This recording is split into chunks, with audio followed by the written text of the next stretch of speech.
Yo, Grand Rising, how you doing? This is your Coach Renz, and welcome to the show. Welcome to Wildlife Religion with Coach Renz, where we discuss all things deconstructing from the Bible. Starting a little bit later today, had to get a haircut and trim it up, and got a bunch of phone calls. But we are going to have a great discussion today. You know, we're going to get started at the 5 minute mark. Let me know who you are when you come on. Getting my cigar ready. Got my cigar and coffee ready. Got my coffee ready. And I'm just getting the cigar ready. Hope you guys are getting ready for a great weekend. You know, this weekend is my born day weekend. Going to the winery tomorrow. And then having family over at the house on Sunday.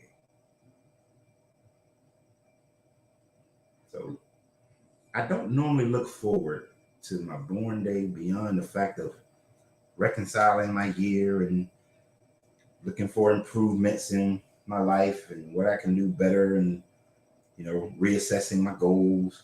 But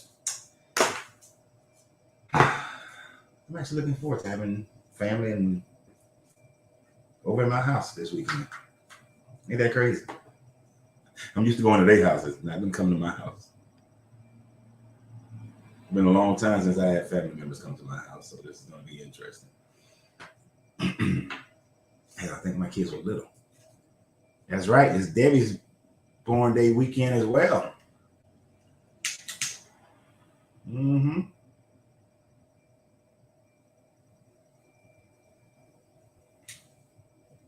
Debbie out there in Texas. She's in Texas. So it'll be interesting having my family over.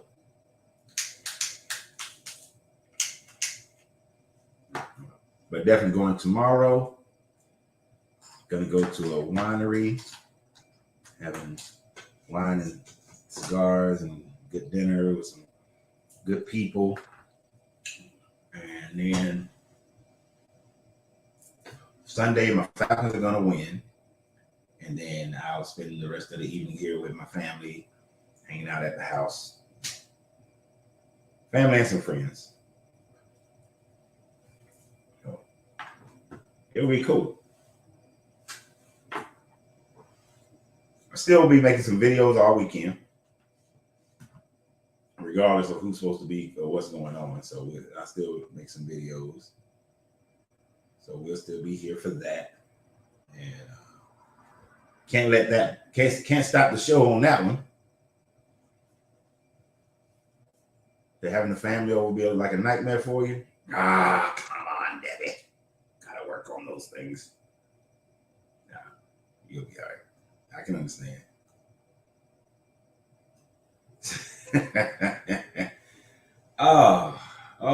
Brett. Oh, my kill Brett. Grand Rising, Brett. Grand Rising. I'm glad that you're having a beautiful, wonderful day down in sunny island of St. Kitts and Nevis. Mm-hmm. One of these days, you're lucky. There's a cruise that I'm going to take. Me and Angelina are taking in probably at the end of January. But we're gonna go to the Bahamas since she's never been to the Bahamas, and I wanted to go to see and this one goes to Bimini, and I want to go to the Bimini Road. But the next one, I'm gonna make sure to go down to St. Kitts because it's somebody needs some of that down in St. Kitts. Mm-hmm.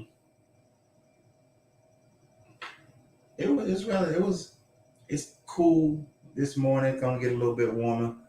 I wanted to go hit some golf balls. After we finish this live today, we're gonna see if it rains or not. But I need to go hit some golf balls today. Get my mind right. But What up, Brett Williams? Brett W. Yeah.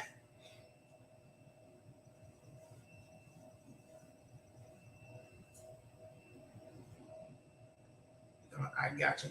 Grand Rising being love. I got you. Anyway. All right.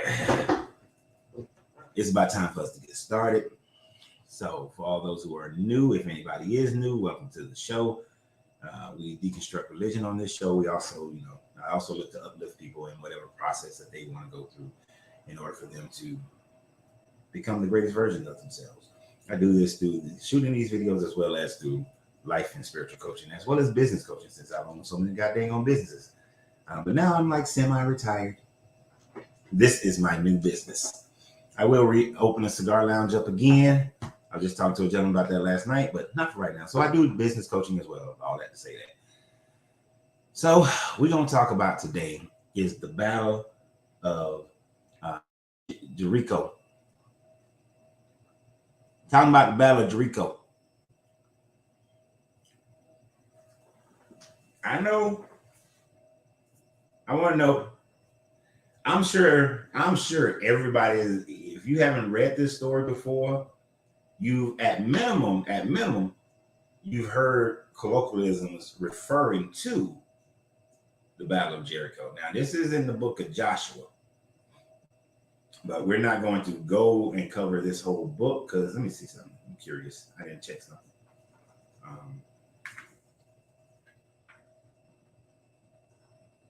I know we're doing our reading through the Bible.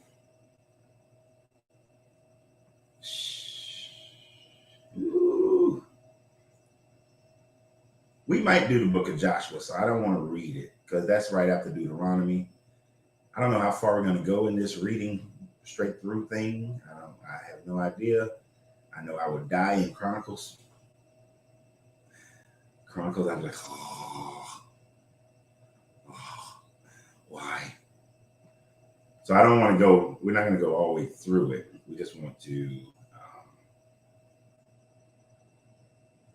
But we ain't going to go all the way through because got 24 chapters. But I just want to look at this Battle of Jericho. I was thinking about the Battle of Jericho the other day, and I was like, there's some stupid stuff in that Battle of Jericho. Yeah, a lot of people don't realize. And I'm not going to read it word for word like I normally do when we on Tuesdays.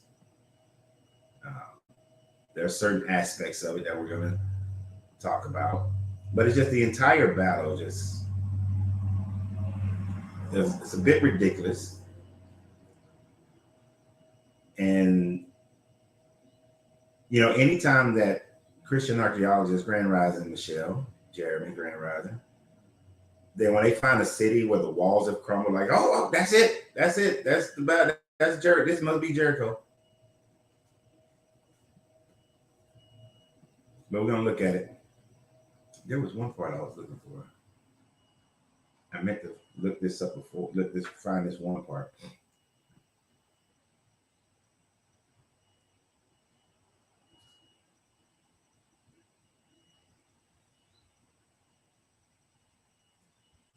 So how's everybody doing? We have Grand Rising Brian.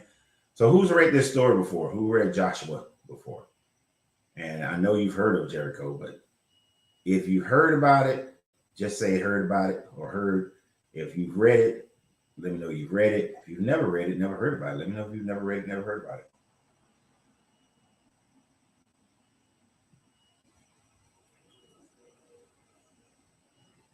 Oh.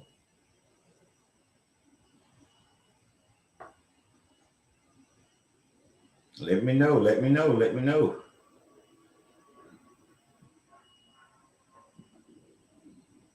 You heard about it? All right. Jeremy's heard about it. Debbie's heard about it. Terry, Grand Rising, you heard about it. Raphael, heard about it. Grand Rising. Mars, Grand Rising. Michelle has read it. All right. Brett read the story. Raphael, you new? This your first time? Or you just first time talking? Matatata, what's up, Grand Rising? I like that name.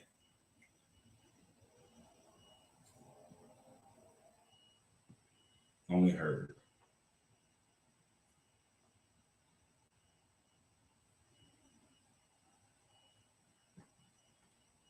It was the part that I was looking for. I want to make sure that I'm saying it right.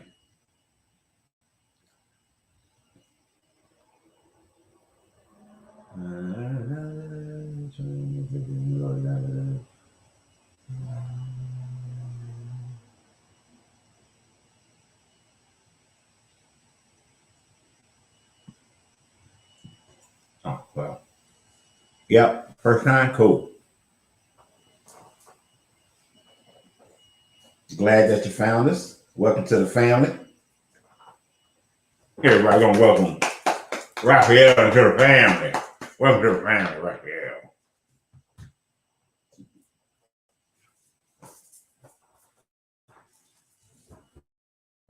So we're gonna get started here on this foolishness.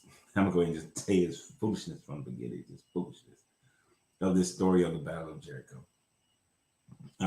But just to set the stage, in order to set the stage for this, we have to understand that this is happening right after Moses dies. So, Moses was supposed to lead the people into the promised land. He was screwed over at the end of Deuteronomy. They killed him. Moses had to die. Now, he was up there on the mountaintop with this God, supposedly being, looking over the land. And this guy was like, ooh, look at that. Looks nice. There's the whole thing. All the land I promised you.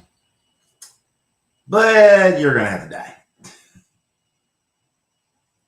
You're never going to get to set foot into this place. So after you just climb this big old Mount Nebo, I'm glad you climbed this mountain. Maybe to climb the mountain, maybe that was too much for him. I don't know. When you're going to make a video, Israel and the Palestine. You mean the video that you missed when we talked about that earlier this week? Matatata. We talked about that earlier this week on a live. So on YouTube, it's easier to find than on YouTube. But yeah, we talked about that earlier this week with the Israeli-Palestine thing that's going on right now.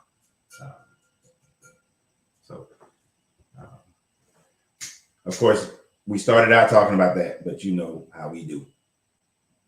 That might be the first hour, and then we go into everything else under the sun, wherever the conversation is. All right, so Moses is up there on the mountain, and he dies. Of course, it's just God and Moses, so I don't know how somebody is recording this conversation that he was having with this God, and then died. It's interesting, though, that later on in the Bible, there's a part where the Archangel Michael and the so-called devil are arguing, debating, bartering, negotiating for Moses' body. But because this guy needs his body so he can come back at the end of Revelations, from my understanding of why they were negotiating. So Moses now has died, and Joshua, the son of Nun, he's being put in charge of the tribe of Israel. And in being put in charge of this tribe, he was told by God, let the people know you're in charge. So he's like, hey, I'm in charge of everybody. And the people vow a solemn oath that whatever Joshua tells us to do based on the Lord, we're going to do it. If somebody doesn't do it, then we're going to stone that. We're going to kill that person, which actually sets up a huge totalitarian state. So this deity also tells Joshua that I'm going to make you invincible, that nobody's going to be, y'all going to be invincible. Y'all going to win the battles. I got y'all. Don't worry about nothing. y'all the stuff of legends. All right. You been busy working? Yeah, it's alive. I don't know if when you go and look through my channel, when you do, well, actually, when you go and look through my channel, I know you can click on lives and you should be able to see the live we did last week. It was this past week where we talked about the Israel-Palestinian thing. So Joshua is told by God that you're pretty much invincible, that you're going to go in here, you know, you're going to go against the Hittites, you know, we're going into this countryside where all these people are already living, you know, the Moabites, the Hittites, and all the other ites, and you guys are going to be destructive. Y'all going to win. It's like WWE is already scripted as to who's going to be the winner. Don't worry about it. You good. You know, just go be out there. Be strong and courageous. Right? So he's installed as leader. They made him impervious.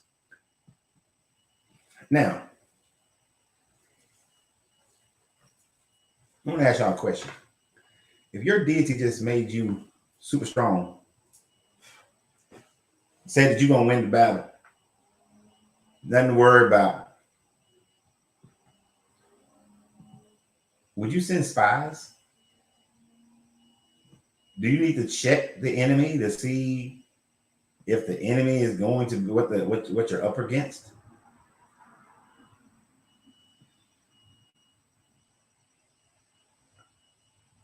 I mean, he said, and let me quote what he said, just in case somebody comes in there later on, they're like, God never said he made them invincible.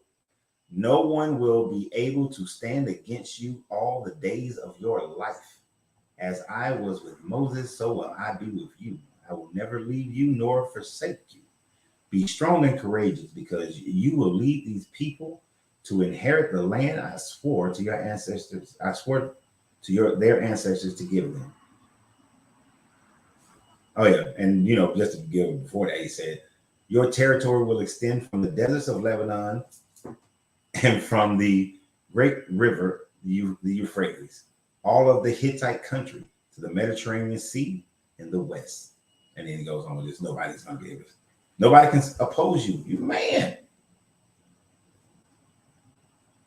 you got that. Now, I'm with you, Jeremy. As a Marine, I'm going to take advantage of I'm going to take every advantage that I possibly can. But all I'm saying, if I believe in this God and that I've been made impervious, that I'm going to win, what do I need to send some spies for?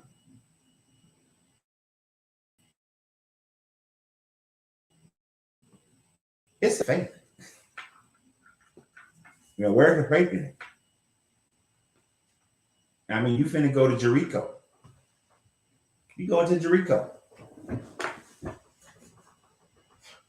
I'm calling it Jericho because when I was making it, I didn't put the H in there, and my spell check didn't catch it at first, but then I called it later. Going to Jericho.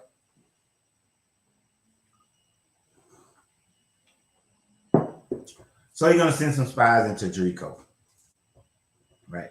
Let me stop saying that, because y'all might one day somebody might listen to this and be like, "Oh yeah, it's the city of Jericho." So we're going to Jericho. So he sends these spies into Jericho. Makes sense. Send some spies into Jericho. You want to see what you're up against. So the spies are there. Now, what's interesting is that the soldiers within Jericho, they say that, hey, I believe there's some spies that are here from the Israelites who, you know, been wandering around. So we need to go check for spies.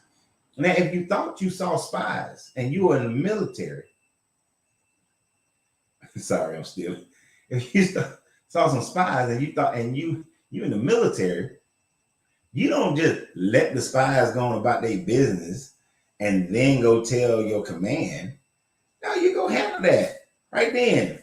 Hey, who are y'all? What y'all doing in my town? You got your papers? Y'all look like them Israelites been wandering around that we heard about that's been killing some other people. Because when we get into, after we do Numbers, we're in Numbers right now. When we get to Deuteronomy, The Israelites claim to have done a lot of killing in Deuteronomy. I mean, decimating.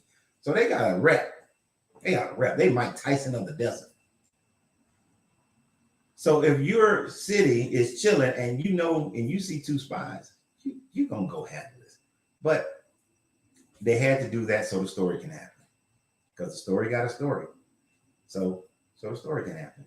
They had to just let them go on about their business, even though they knew, oh, we got those dudes will probably spy.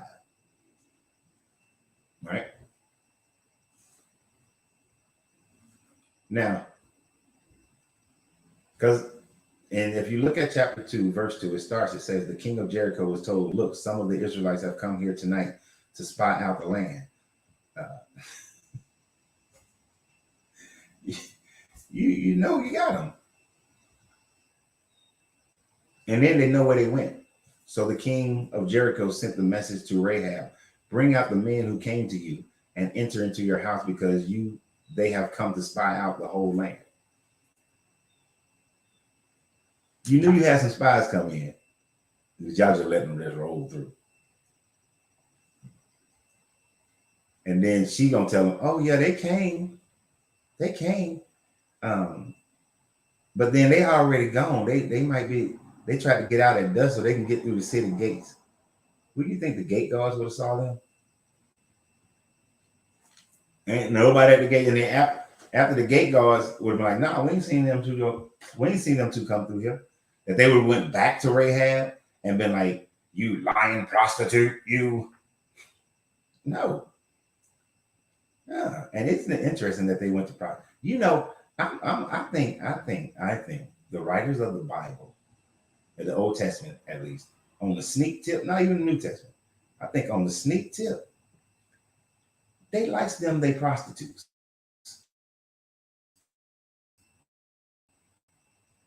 Come you think about it, prostitution plays heavily into this book. This is a whole nother video. This might be an after video. But prostitution plays heavily into this book on a negative but good connotation. You got Tamar, she dresses like a prostitute. Her dad, her father-in-law, get that, get some of her poom poom.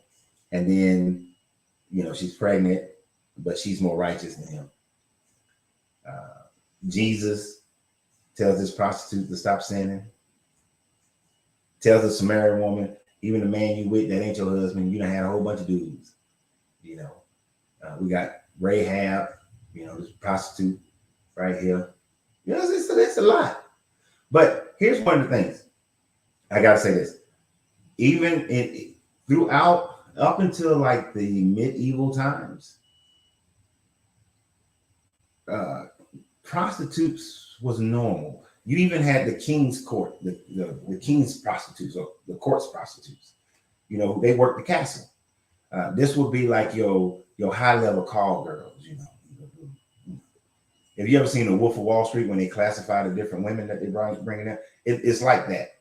You had your street walkers, and then you had your little bit ones where they ain't really walking the street. Low level call girls, they just kind of know.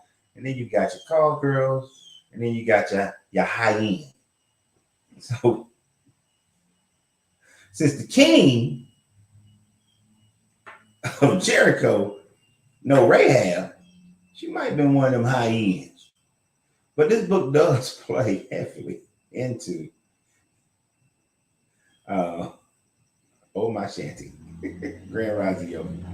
It does. The king, I gotta go. I'm gonna do a little research for a secondary video, but it seems like we keep running into these prostitutes and they handling some things.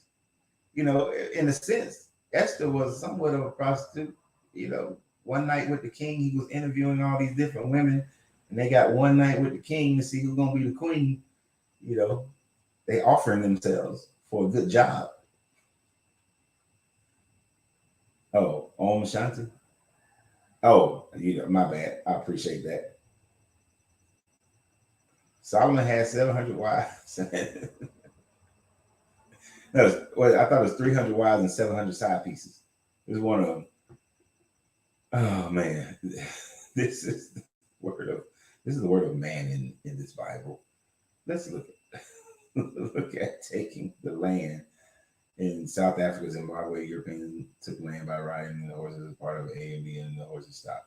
After they left, the horses regained itself and went again by telling us that deity gave the land by killing people in their space as colonizers.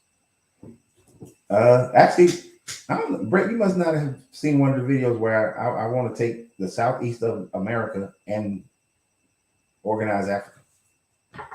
It's on the books. Like The Bachelor back then? Yeah, it was like The Bachelor. Yeah, somebody wasn't getting any. You're right, Deborah. So, all right. Before we get too sidetracked, let's talk about this Jericho, city of walls of Jericho. So they go into the prostitute house. Prostitute, she likes him for some reason. And then, she likes him so the story can happen. Fruit inspector, you know I got my coffee.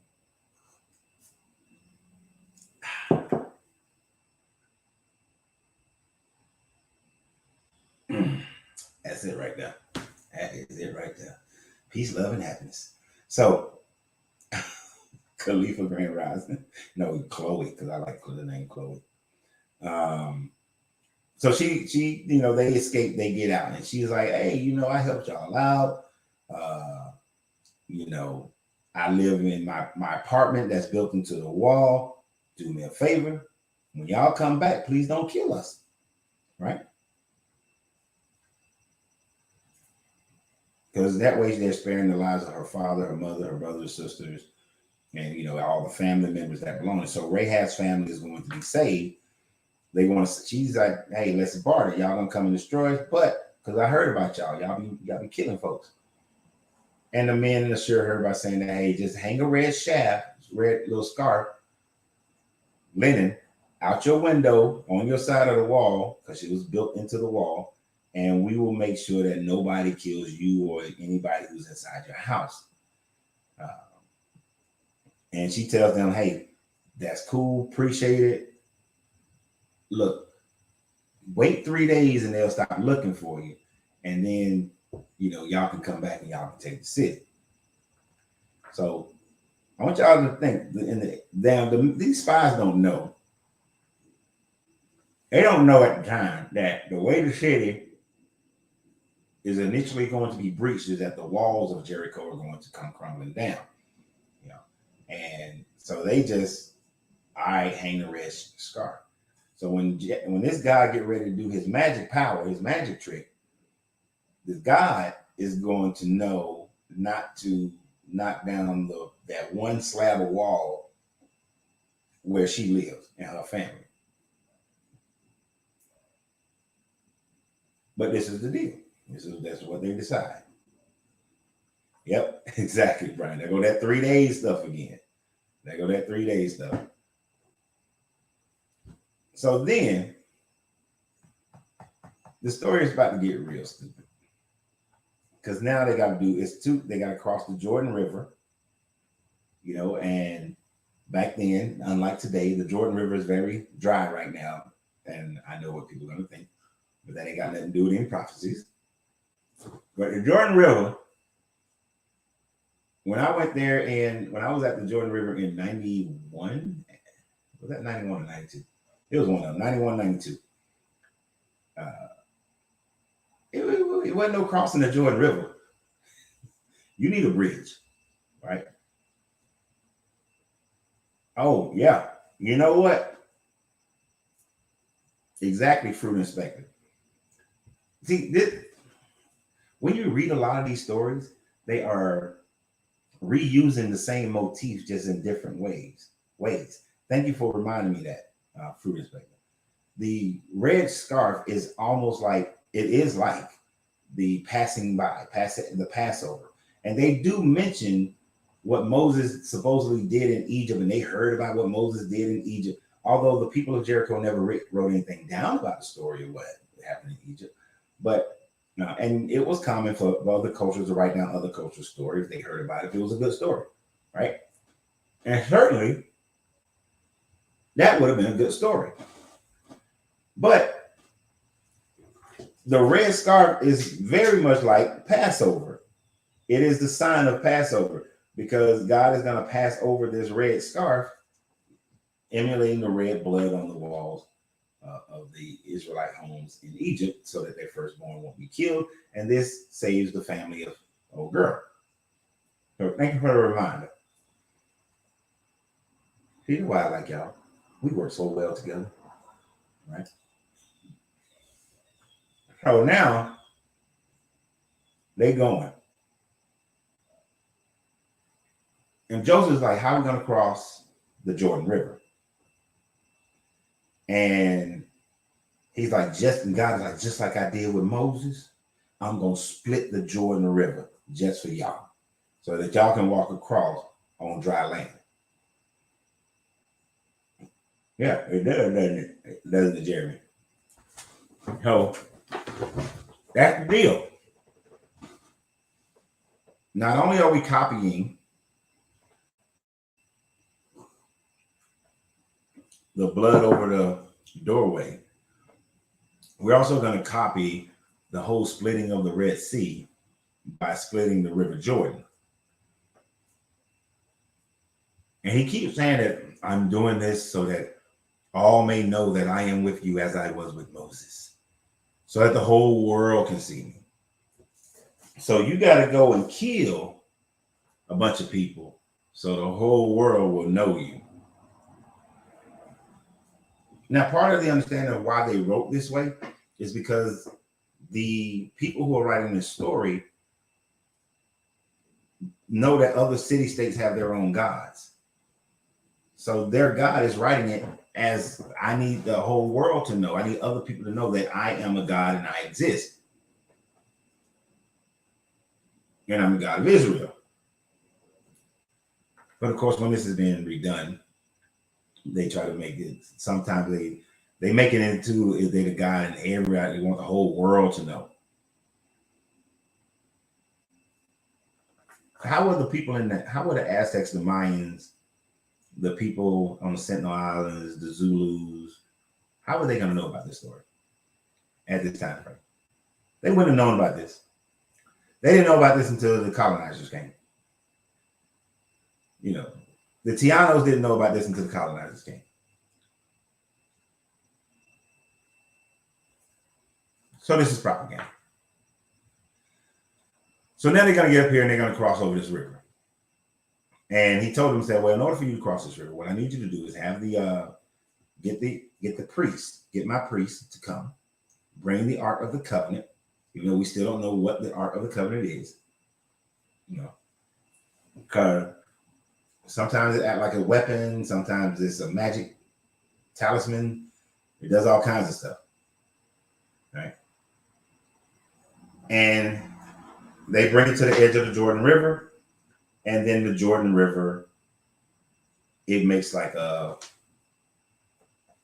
magic wall, pressing the river so that the river separates and backs up.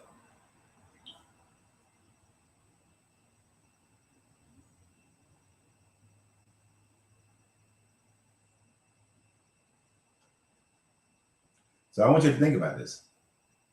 Think about this scientifically. That's why God's jealous. More magic. It said that they use our demons. Yeah. I want you to think about this. And we didn't talk about this when we did the Red Sea being split, because I focus more on the fact that it's a mistranslation and it's the Sea of Reeds, which the Sea of Reeds does show a time frame when a certain wind blows through it, that it's only 6 feet deep. But when a certain wind blows through it at a certain times of year, the water recedes and goes out into the Mediterranean, and it's dry. And then when the wind stops blowing, the water comes back, right? So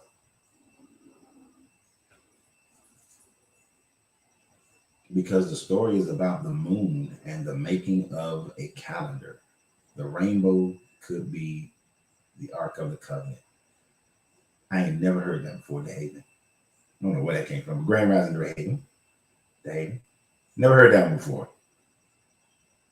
You know, here. This is one thing about me. If you haven't realized this or not, I don't try to take their stories and make it into what I need it to be today or think it could be today. This is what these people believe. When Ezra came to Jerusalem and read this to the people, they literally believed that their ancestors conquered the city of Jericho in the manner to which I'm speaking. They literally believe that the River Jordan split, right? So I'm not going to, oh, well, in today's world mindset, we can see that they were, no, they thought this was happening. This is what they believe. Now, there are some symbolic things that they wrote about, but they pretty much express it in that way. So this is a literal telling of what these people believe to happen. So when this River Jordan backed up, if you go and read it, not read into it, but read it, it tells you that the waters backed up, that they pretty much flooded this town, a town called Adam, and that it cut off the water from the Dead Sea. It was called the Sea of Arabah back then, but it's the Dead Sea. Now, I'm going to think about it. How long was this water pushed back? Because the River Jordan is still flowing, but it's dammed up. How long has this water been? It's got to be dammed up for 40,000 people to cross it. 40,000. Did they use an anchor and a fish as a symbol of Christianity? I know a fish was used for it. I think an anchor was also used at a certain time frame. Something like, there's a part of my brain that's saying that I remember seeing something about an anchor being used as a symbol of Christianity. I know the fish. Halfway quote me on the anchor. But what happens when the water is backed up? If you split the Mississippi River right now, south of St. Louis, and you hold that water up,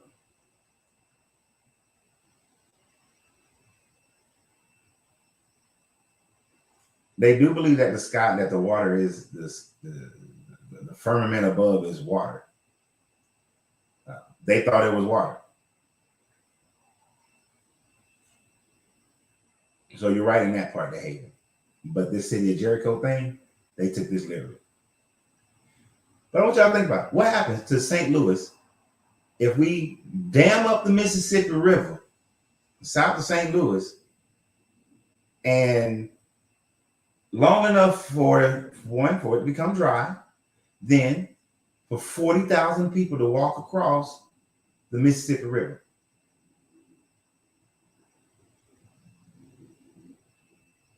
Because that's what that Jordan River can look like. There are parts of the Jordan River that's just as wide as Mississippi. So I'm waiting. What do y'all think? What happens to St. Louis?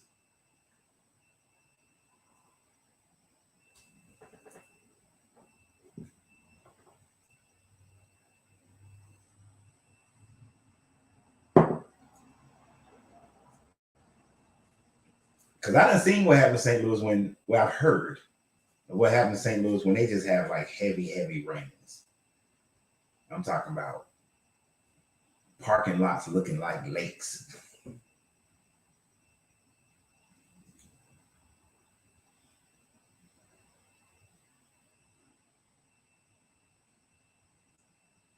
If it's 40,000 stars, the story makes more sense today. 40,000 stars crossing what? Stars don't cross. It's not 40,000 stars. They're talking about 40,000 people. If we was doing, when we do this, as we are doing on Tuesdays and reading through the Bible, when we read Deuteronomy, they're literally talking about towns and cities and people they conquered. This is a continuation of towns and people that they conquered.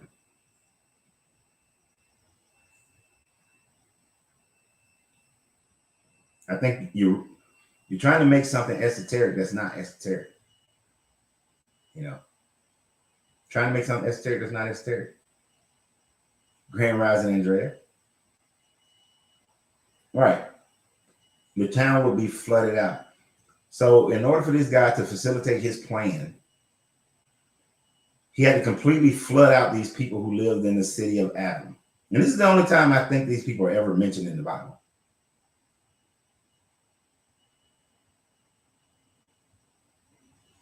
The way I see this, it is our time. Our time. This God is colonized by colonizers. This God is colonialism by colonizers. A God that kills and so colonized killed and say it's God. God's will so colonized is the God in the book. I don't know why I'm struggling to read what you wrote. Today, I see all this. In this our time. This God is colonialism by colonizers. The God that kills and so colonizers kill. God that kills, so the colonizers kill. Got it. Gotcha. I think I got you now. But yeah, this is colonization because this land was, you got the Canaanites, the Hittites, the Hivites, the Perizzites, the Amorites, the Jebusites, the Gerasites, Girgasites. You got all these people who are living in these lands, and they just going around taking people's land. What was it? I heard my man on Dark Matter say one time when he was talking about this. He said that the Bible says, "Thou shalt not steal." So if one person is taking somebody's land, then that's stealing. But if a whole bunch of people are taking somebody's land, that's conquest. So if one person kills somebody, that's murder. But if a whole bunch of people kill a bunch of people, that's war. Stealing is stealing and murdering is murder. And they're just taking these people land.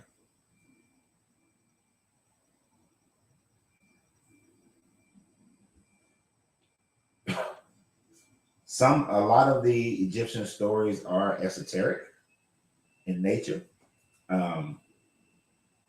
But well, it depends. See, it depends on which story we're talking about. Certain things are literal, certain things are esoteric. Most of this Old Testament stuff is they're literal. They mean this stuff literally.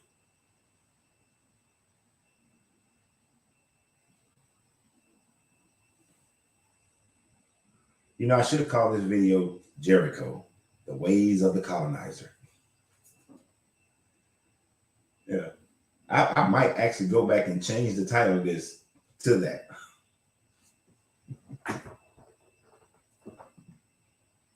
I'm gonna change the title.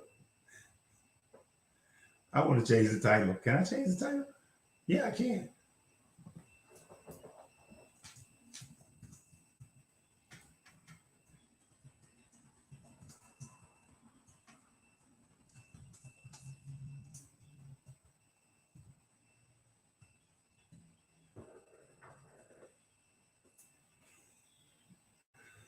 See what kind of foolishness y'all get me to do? Y'all got me changing the titles of the dang on video in midstream.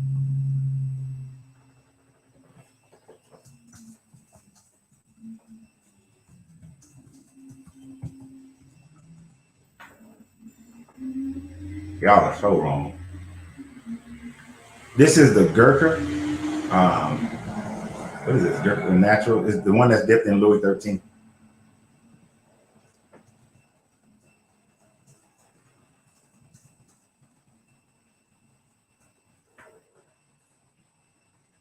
It's a good morning cigar especially with coffee.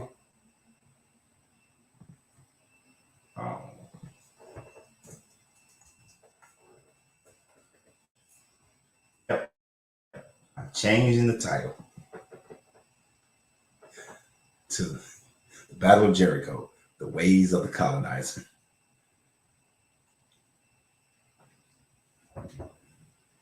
The word Kemet is nowhere in the Bible. The Bible is young. You're right. They call it Egypt.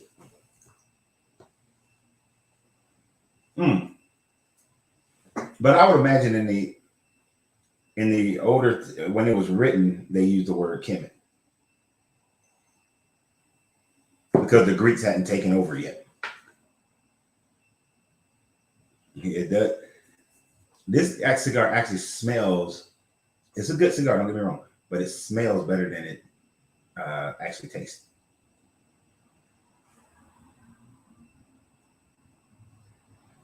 Because it has that sweetness from that Louis 13th that burns, that comes out. Deborah, what you know about cigars? What you know about cigars? Matter of fact, ain't got nothing to do with that. How many cigar smokers I got on here? Or people who like cigars? But so let's not get too distracted. Man, y'all be trying. I think y'all do that on purpose. I think y'all have a group meeting and be like, hey, let's see how much we can distract him. And if he can make it back. So, yeah, this is a good group there. Where was I at? Oh, so they backing up this river. So in order for trauma, I can't do that. Even though I if I lived in Colorado or Arizona or one of them states where you can grow weed, I would grow it for business sake. But that would be it. Okay, your dad smokes cigars, gotcha. But if you're ever in Georgia or if I'm ever where you are, you're gonna smoke one then. So here's the deal. We're back into this story. We got to do this story. You've never smoked a cigar? I'll teach you. Come on down to Atlanta. Or I don't know. I forgot. I think you're somewhere way up north. When I'm doing my travels, we run into each other. I teach you how to do it. It's an art to it.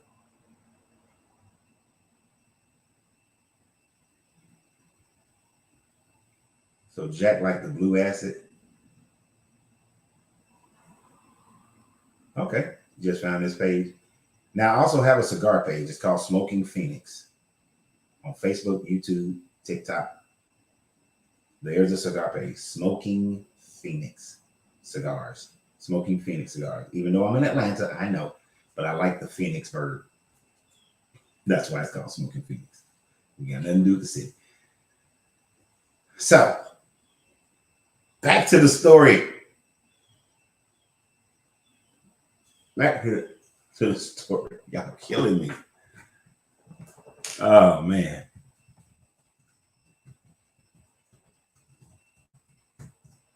There you go. You can also order cigars from my website, smokingphoenixcigars.com. Y'all are kidding me today. Y'all just don't want me to get through this.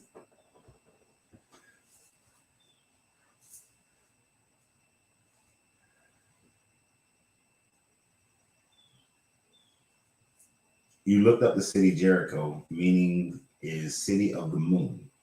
All right. Let's see.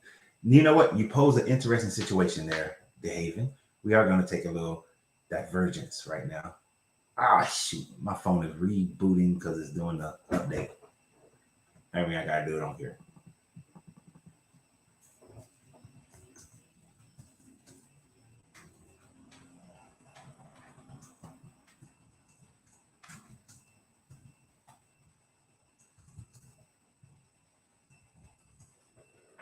See, when we do things like this,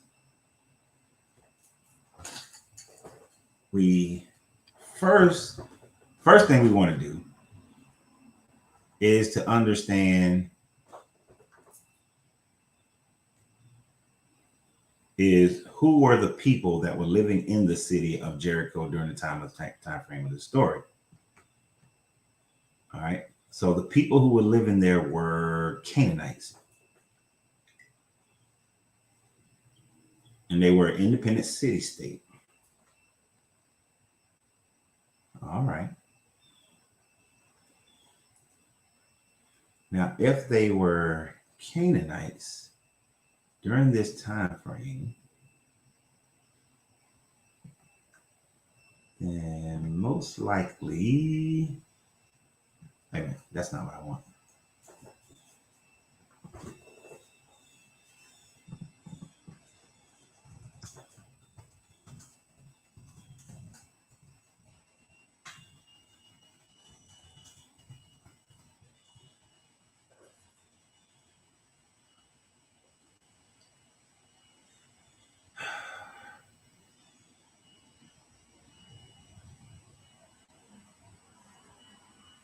All right, who's saying this though?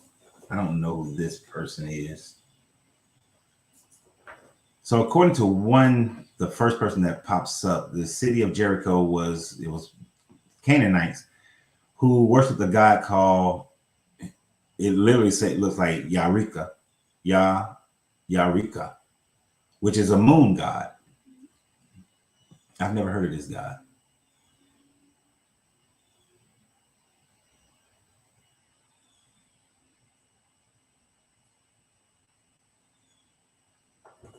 So then let's look up this moon god. Oh, if y'all typing right now, I can't see what y'all saying because I have to use I can't use my phone.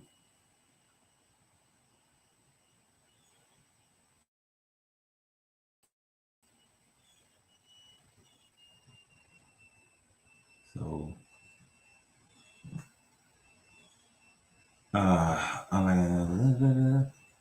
the word means moon. So the word Eureka means moons. Word like Shemesh, sun. Which says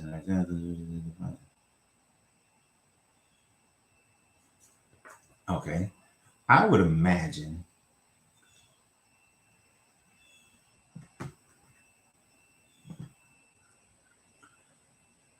Nereus.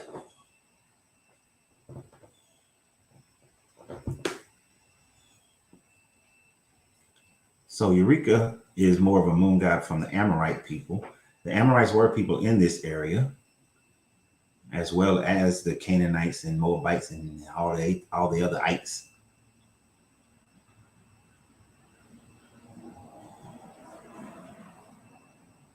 But I'm curious of one thing that could be a possibility.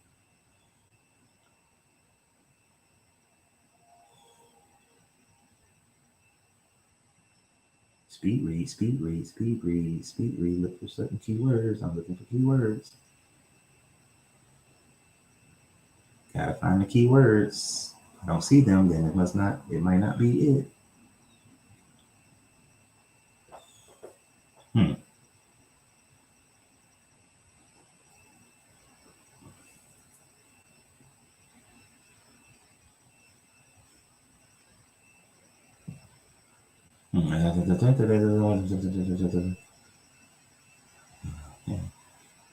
So, from a quick research from this, thinking about what my guy here, let me go back to the camera. Let's see what we got.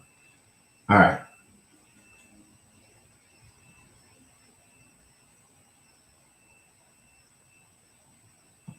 Let me see what y'all have said before I say something. Dang, I've been a while and I never knew how to support. Oh yeah, appreciate it. No J's back then. Almost like Yahweh, who you said was a Canaanite god. Right, Yahweh, exactly. Yahweh was a Canaanite god as well, because the Canaanites, of course, polytheistic, had many different gods. So also, which here, make sure I'm sitting in the right city. Right, the letter J is not that old. It was only about.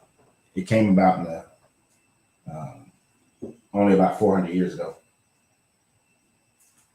as a transliteration from Ius and prior to Isus and then Ius, which was their way of saying Yahshua, because they couldn't say Yahoshua or Yahshua, whichever one you want to use. Now,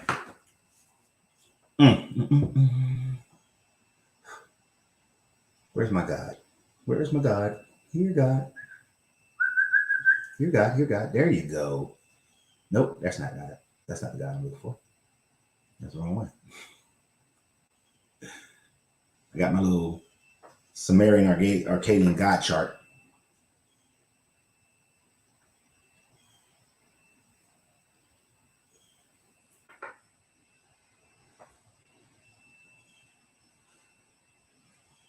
And so basically, if I can, why is my eyes not finding what I'm looking for?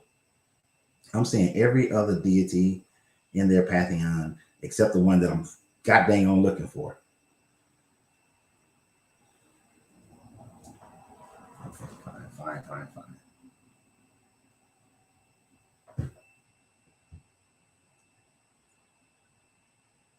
I could have did this faster. I just had Googled it.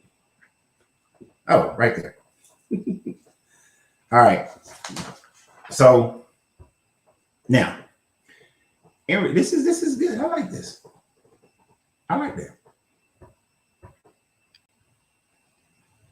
So in the Ugaritic, use your third eye. In the Ugaritic, this Eureka god, which is could have been the patron god of Jericho, since Eureka, that's what it means. That's what it means, Jericho as well, in this language.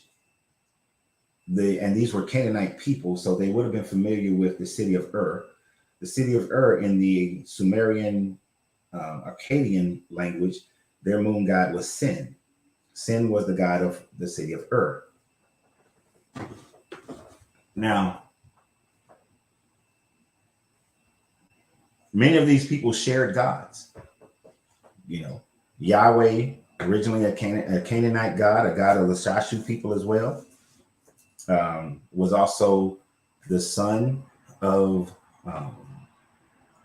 El Elyon.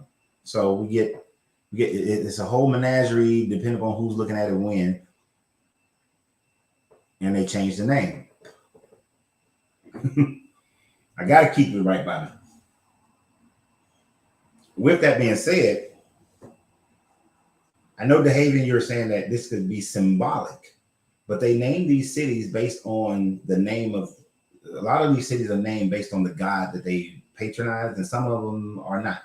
Like Sin is the god of the city of Ur, but Ur also worship Sin, Shamash, Baal, but the primary deity of the city of Sin was, city of Ur was Baal. Was Sin, the moon. But like Babylon, which was first a city that worshiped Enlil, when it was controlled by the Assyrians, but then when the Babylonians came, the city was still called Babylon, but it was controlled. But now the god of that city was Marduk, right? And Marduk and Baal, same person. And that's the thing; they got same person, same deity. Could have different names depending on who's speaking. Babylon means gateway of the gods to the Babylonians. The Hebrew had a word called Babel, which meant confusion. So even though Babylon is known by the people who are calling it Babylon, gateway of the gods, because Babel is the Hebrew word that's close enough to it, they meant confusion. So they changed the whole tower story to mean that God confused languages, instead of, in the Babylonian story, the tower was destroyed because it was Marduk's communication tower to all of his other city-states. Now, all those names come back to the moon. Not every name comes back to the moon. Like Shemesh is a sun god, right? And Shemesh is a sun god. Well, it does come back to the moon in that Shemesh is the child of Sin, if you want to do it that way. But if you want to say it all goes back to, then it all would go back to Anu, who is the sky god. Well, Anu and Namu, who is the primordial waters. So you can say it's going to go back all to the waters, or it's going to go back all to the sky. But in this instance, Jericho is most likely their patron deity is Yarika, and with that being Yarika, so it just means they worship a moon god. It doesn't mean that this story is trying to relate a calendar or astrological event. That's just how they named the city.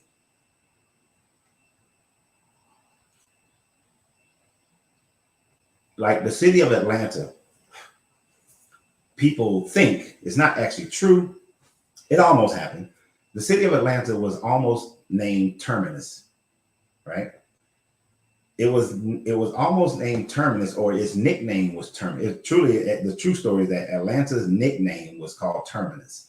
It was called Terminus because all the trains from the north came to Atlanta and then dispersed out, everywhere across the southeast and then out west. So people will refer to Atlanta as Terminus as a nickname because of the trains. But it didn't mean that the people, if this was ancient days, they didn't worship trains. It's just the nickname based on the city. So for these people, a lot of the names of cities are based on the worship of some deity because they're honoring the deity. So Jericho, meaning Yarika, is just telling you what God they worship as these Canaanite people, their primary God for their city. Now they know that the other gods exist. According to them, the other gods exist, but this is just the one that they worship. That was a good segue. I like that segue. I can do that one. But thank you, DeHaven. You made me go think about some other stuff. Because I didn't research Jericho as far as his name and where his name came from or who their patron deity was. I actually never researched who their patron deity was.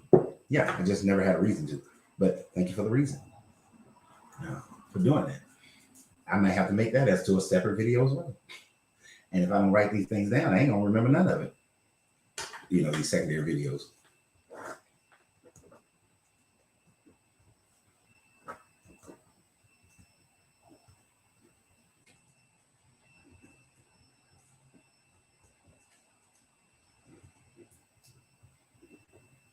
All right, so back to our story.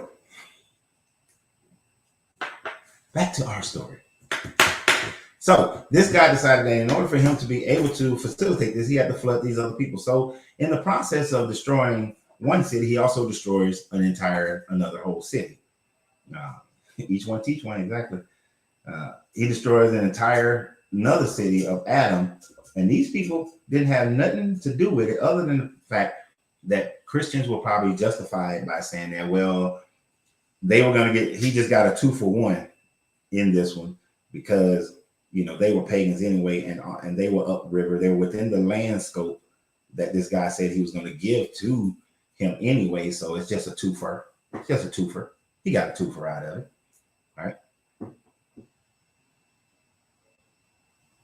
So that city plus any other city along the Jordan River to where the Jordan River begins would have gotten flooded unless there was a highland civilization.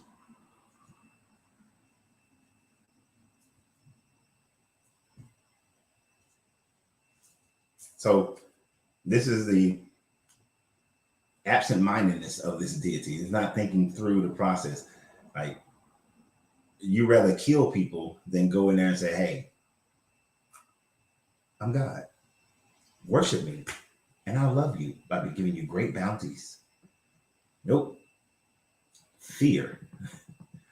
One of my favorite movies of all time, A Bronx Tale. Would you rather people love you or fear you? And the guy chose fear. Because if you give them too much, they'll feel like they don't need you anymore. But if they fear me, I give them just enough. And if they fear me, then they'll think twice about coming against me.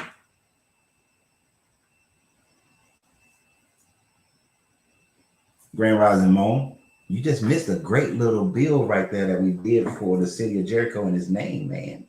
You have to go back. Now, So he killed all these other people so that they can walk across this river, right? Grand Rising Daphne, how you doing? Now, after he went across there, but did that skip a part? Did that happen before or after?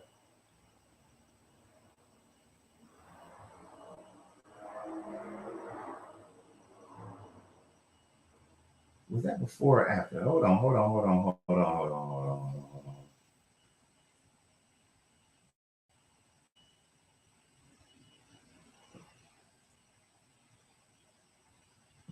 I don't know if it happened before or after.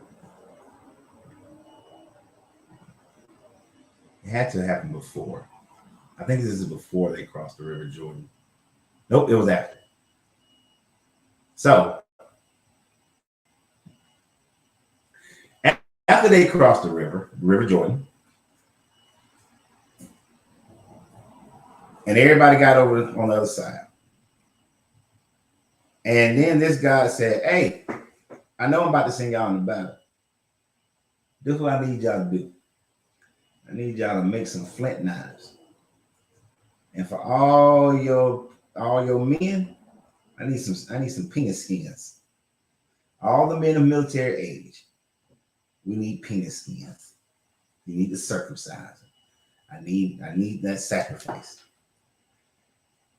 Because I can't let you go into the land of milk and honey without you first consecrating yourselves to me. Show me your devotion. Now, if he told the people, when we read, we've already read from Exodus all the way up to through Leviticus. We just started Numbers, and it's always, you're my people, you're my people, you're my people, right? He almost killed Moses, and this, I'm like I can preach. This right here. Watch this.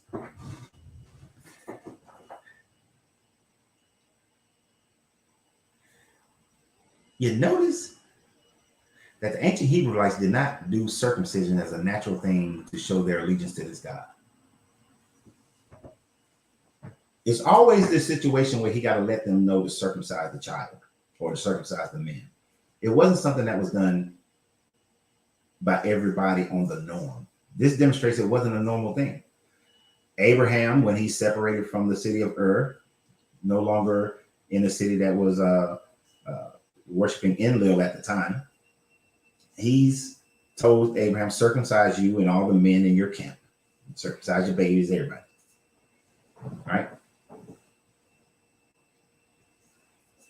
Moses didn't circumcise. Most likely Moses wasn't circumcised, right? Although Egyptians, the Kemetic people who were of the higher caste, they did practice circumcisions. So it's not like this is a pure Hebrew Israeli thing, Israelite thing. The Egyptians practiced circumcision. The Phoenicians practiced circumcision, right? So, right, it wasn't cultural.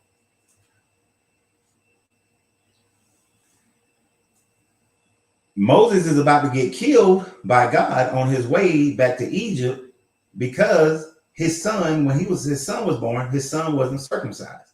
And he probably, even if he wanted to circumcise him, his wife was probably like, hell no. Right, Muslims practice circumcisions. The Hyksos did as well.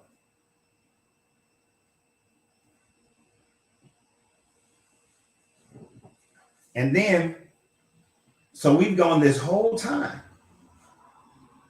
And before I get there, you had Jacob's, he told when his daughter Dana was accosted by the dude in that city, I forgot the city name, they told them, oh, you want to be like us, so you need to get circumcised. But they use it as a way to get them in a weakened position so that they can genocide the entire town, right? So more than likely, Jacob's sons were circumcised. But this wasn't a common thing. This wasn't that everybody has to do this kind of thing. Because here again, y'all been wandering through the woods, and I don't know how many times in Deuteronomy circumcision was told to be done, but y'all been walking through the woods, walking through the wilderness, killing people. And evidently, you're getting ready to take Jericho, and they're not circumcised. So circumcision was not a normal thing for them to do at every birth. It wasn't like this is our tradition. It probably did not become a hardcore part of their culture until after the Babylonian captivity with Ezra. If I'm taking a stab at it, because Ezra really pushed what becomes Judaism.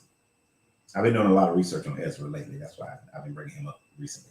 But he made the big push on Judaism, which is when it probably became a normal thing, which makes it around 534 BCE and then on. Unless when we get to things past that book and things past that time frame, we see more. But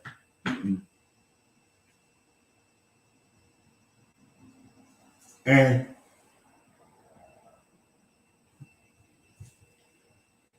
somebody, a man said Abraham was a grown man at the age of 99 after he saw it in Egypt.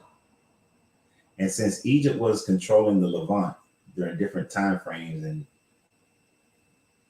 I would imagine circumcision was more important during those time frames. And since this time frame of this writing would have been after the Bronze Age collapse, so we're looking at a few hundred years, about 500-600 years after the Bronze Age collapse. Well, the Bronze Age collapse lasted from like 1200 BCE to like 900 BCE. So the Egyptians lost their control over the Levant during that time frame. These other groups of people, the ones we're talking about now, they rose up. Different religions, different gods. Most of them wasn't practicing circumcisions, except for some Israelite Hebrews and Israelites, and some of the Phoenicians. The Phoenicians won that last fight in around 789, 790 to well, not the Phoenicians. The Israelites' kingdom was established around that 789 time frame. Then they got their ass whooped by the Assyrians. The Syrians weren't practicing circumcision. But then Hezekiah is trying to get them into a new way. And then the Assyrians take all of northern Israel. So they probably not doing it. The Babylonians weren't doing it when they took over after them. And then the Persians come in. I don't know if the Zoroastrians practice circumcisions. Grand Rising Raquel, Grand Rising Tammy. I don't know if the Persians practice circumcision. The Zoroastrian, I don't know if Zoroastrians practice circumcision. And then they left, but they were always favorable of the Phoenician people. And since they practiced it, and I know the southern kingdom of Judah was practicing it during the Babylonian captivity. And they did have migrations of people of the Octen, the Hyksos, and these people becoming part of their people. Do Zoroastrians practice circumcision? That thing says Zoro restaurant. Did Zoroastrians practice circumcision?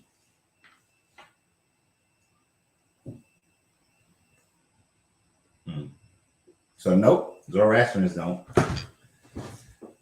So it would have been an influence from them to practice it. So it had to have been from their influence from the Kemetic people and the Phoenicians for them to practice circumcision, and then made a thing after the Babylonian captivity when they was under the Persians. The Greeks didn't do it, Greeks nor Romans, unless you were high society. I think high society, some of the high society people did.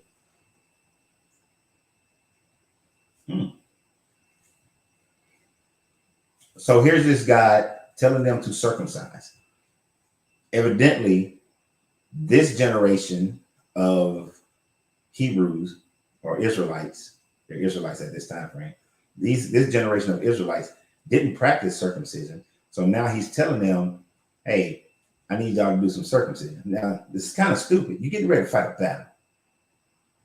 We saw that when Perez, Jacob's son Perez, and the other son, I think Simeon, were like, yeah, y'all get circumcised. Then they genocide them jokers because they was in no condition to fight a battle. You know, I'm pretty sure that at 52 years old, if I was circumcised right now, I'm probably laid up for a week or two. We not running to fight a battle. And I just got, my ping ping chop. Mm-mm.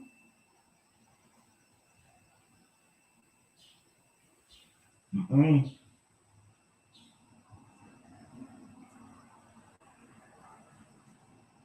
The Hyksos people were a Semitic influence in Egypt, but mainly you're talking about the northern Delta area. So talking about Egypt is also like talking about Africa. Like people say, well, in Africa, they do this. Africa's huge. Egypt is not a small country. Like when we go to Cairo, and then if, let's say after Cairo, we want to go to Karnak, you ain't driving. You take a plane to Karnak. So it's like going from here to Texas, right? We can drive, but I'd rather fly.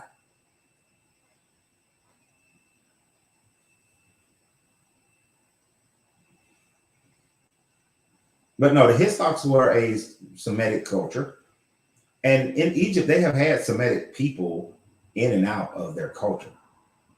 Like when we was talking about Genesis, there's a guy whose name is similar to Joseph.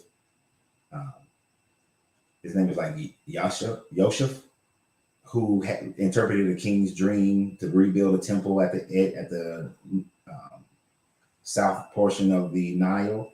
And if they build that temple, then they won't suffer through 7 years of drought, but continue to have prosperity. And that is most likely where the Joseph story of him being in Egypt and being interpreting dreams and stuff came from. So the Semitic, and Yosef was a Semitic person who was in Pharaoh, I can't remember the Pharaoh's name, but this was like 800 years before Joseph.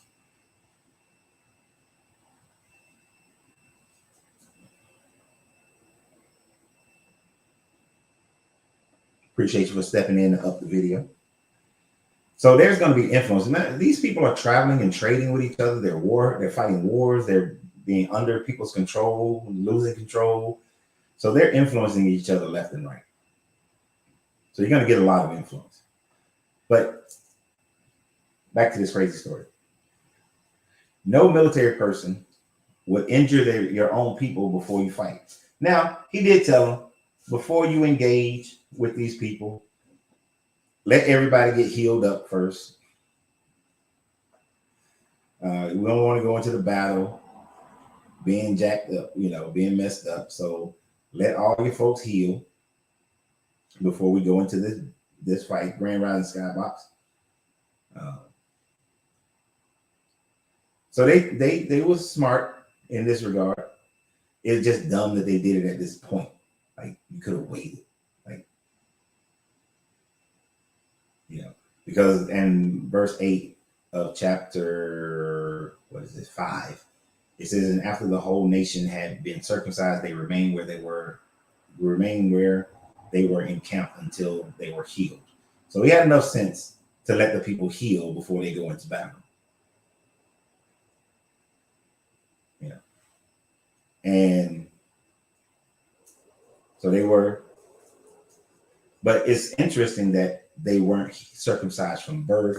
These rituals of the child is born, the woman is unclean for 7 days, the child is unclean for 7 days, and then on the 8th day, the child is taken to the tent of meetings for them, or the temple, and then the child is circumcised, dedicated to the Lord, and then the woman and the child are clean. This tradition wasn't part of their tradition yet.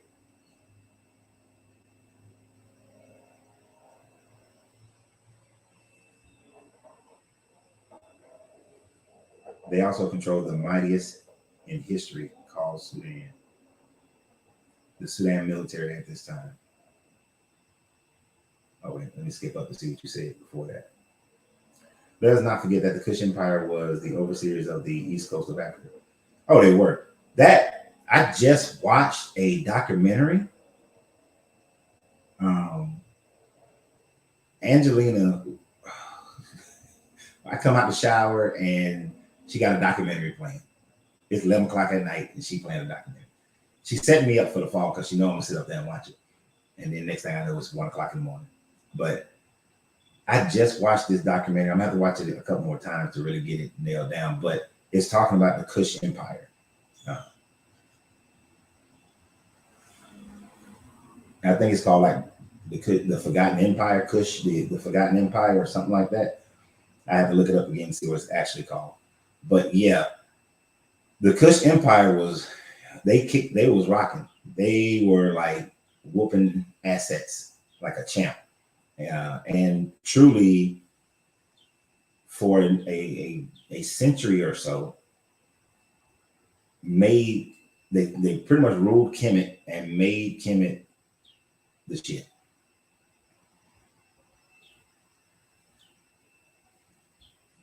And now I want to go back to Sudan.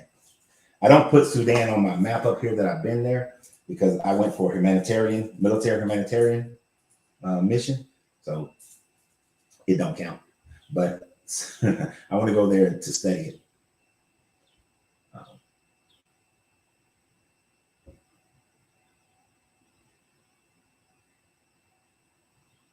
So it was the Kushite Empire.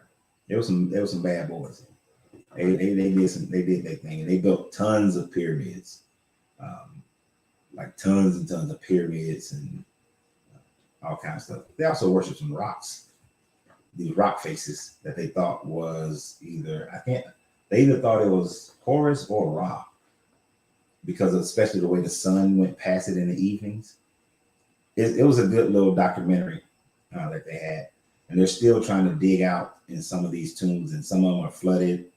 Some of these temples of pyramids are flooded, and they're trying to get up under there. And they've been finding some new Kushite kings that they didn't know that were mythical until they found them. You know, everything is mythical until you find it.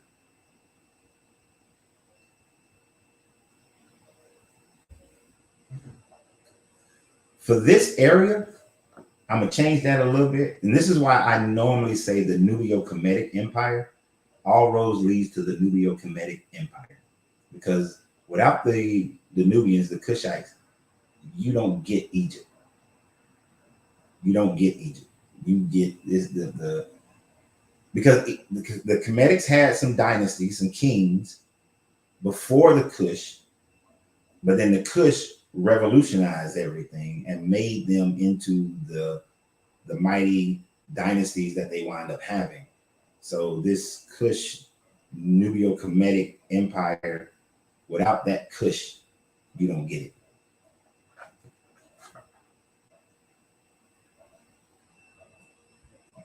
And yeah, the Kush there, that Ethiopia, Kenya area, the mouth of the Nile.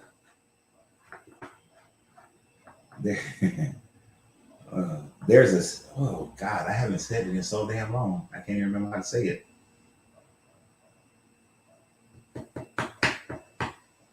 Can't think how to say it, but there's a phrase for that.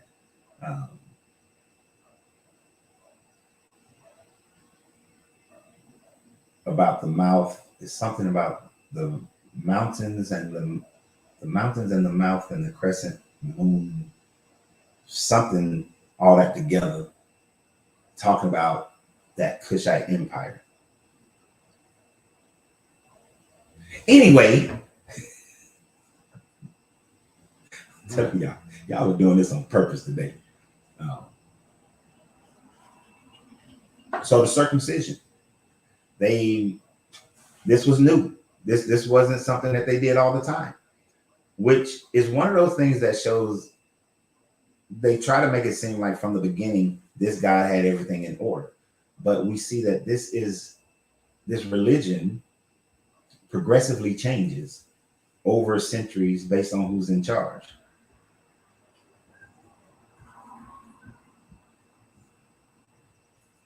So it's not, why wouldn't this guy just tell, Adam and Eve from the beginning, as soon as they had Cain and Abel, I need y'all to circumcise him? If that was going to be his thing, why wasn't the circumcision then? Why weren't they practicing it then? Why didn't he tell Moses that every child must be circumcised and a woman is, that we went through a part in Leviticus where it was talking about how a woman is unclean for after she has a baby and all this kind of stuff. Why didn't it tell them to do the circumcisions and all that kind of stuff then? And that's a practice, a life practice, and showing recognition to this God.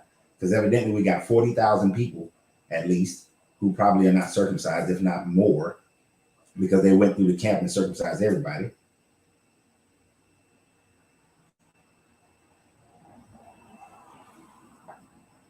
So I don't know about that part, Mom. I'm gonna have to go research that part about the Kemet being underwater.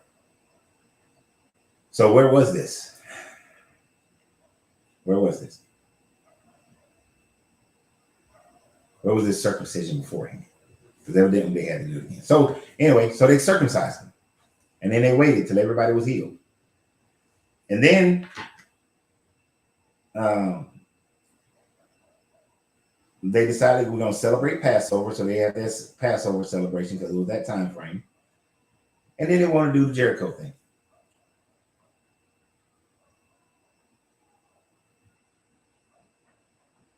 Where they walked around 7 times.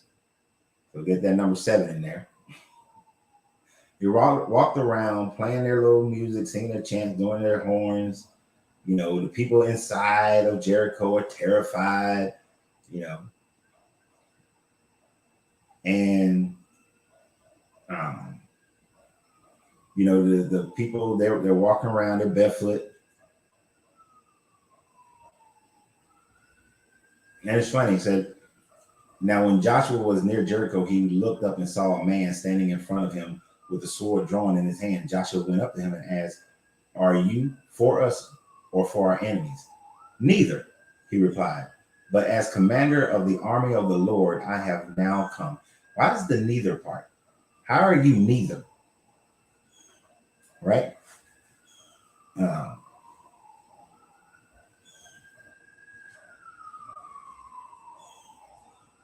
This God has told Joshua, I'm all for you. I'm all down for you. So if you're the commander of the Lord's army, how are you neither for them or against them? Should you not be for them? That doesn't make sense. He said, but as the commander of the army of the Lord, I have now come. Then Joshua fell down on his face. And when it has Lord in uppercase, then this lets you know, this lets you know, people will say, well, this is God. No, this is Yahweh. When it's lowercase, it's L.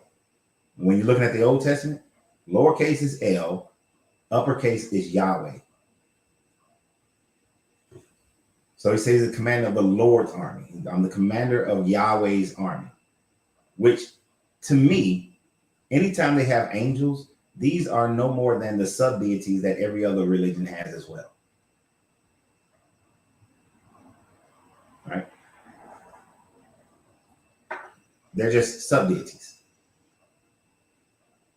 So he fell face down and gave reverence and asked him, and why are you, if you're only supposed to bow down to Yahweh, why are you bowing down to these other sub-deities? Because these people worship, they were polytheistic. They gave worship to these sub-deities.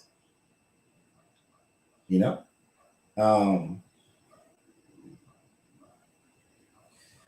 remember this one time, to give an example.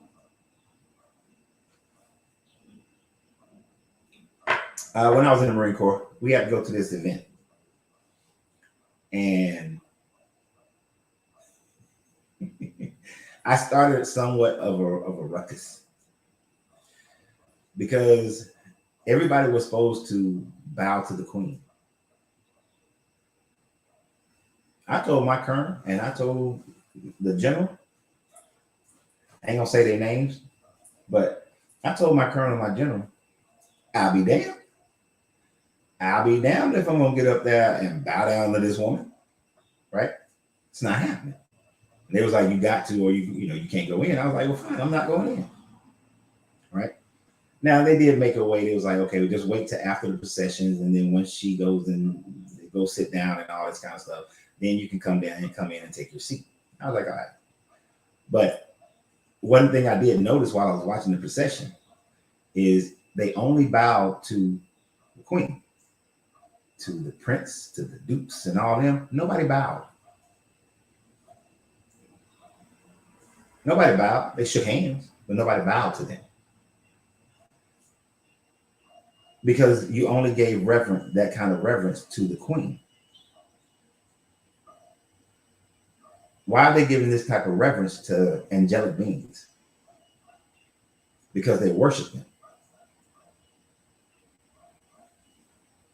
And this was one of the problems that Hezekiah, Josiah, and Ezra had with the previous generations of Hebrews and Israelites, which is why they switched over to be called Jews.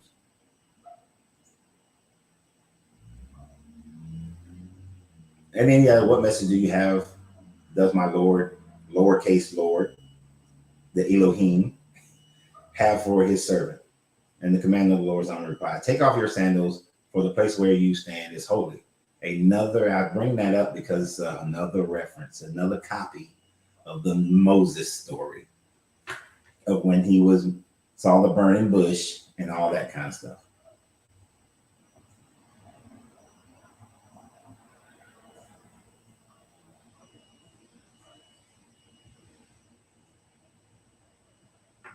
But they did go, you're right, Higgins.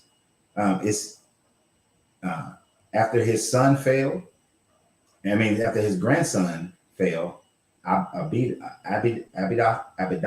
something like that.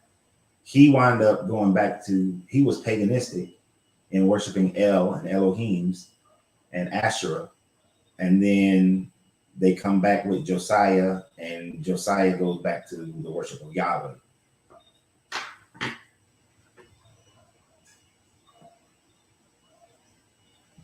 So they take off their sandals because they don't hold the grounds. Another copy from the story with Moses. Right? And then he's telling them that we're going to deliver this place to your hands. You're going to march around the city, right?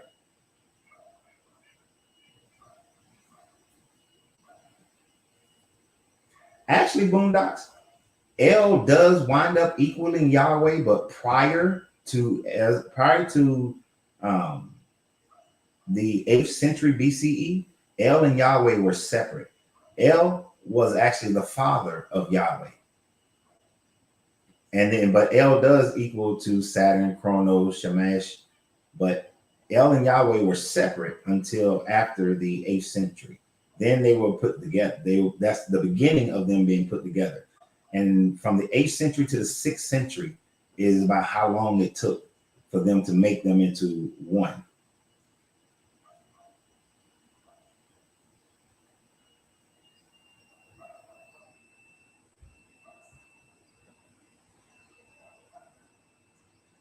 So they walk around the city. They do it for 6 days, and then on the 7th day, they blew the ram's horn in front of the ark. And some people think the ark was some type of weapon, some type of sound weapon that caused the walls to vibrate and fall down. And we have these types of weapons now, where sonic cannons that you can use, and if you got the right size, depending on the size and the power of one, it'll knock a building down.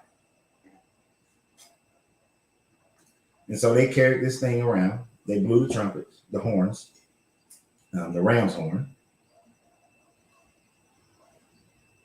And they went into the city, and the people and then they had to shout too. Said, don't give a war cry, but until that day. And then on that day, they gave the war cry when the horns and the trumpets were blown, and then the walls start crumbling down. except for Rahab the prostitute, and all who was in her house. Other than her piece of the wall, all the rest of the walls of Jericho fell down. And then they went to go get the prostitute. Hey, go get her and bring her and her family, bring them out of the city, because we don't want to mess with them.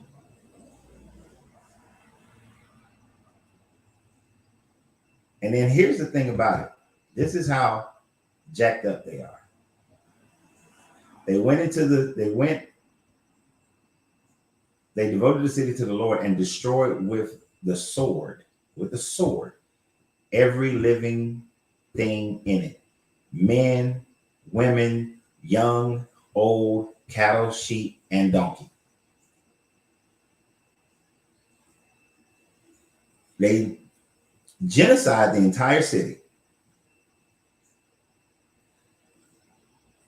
They killed now understand, you can just switch it up. The men, the women, the babies, and the old. Tell me again how this is a good God.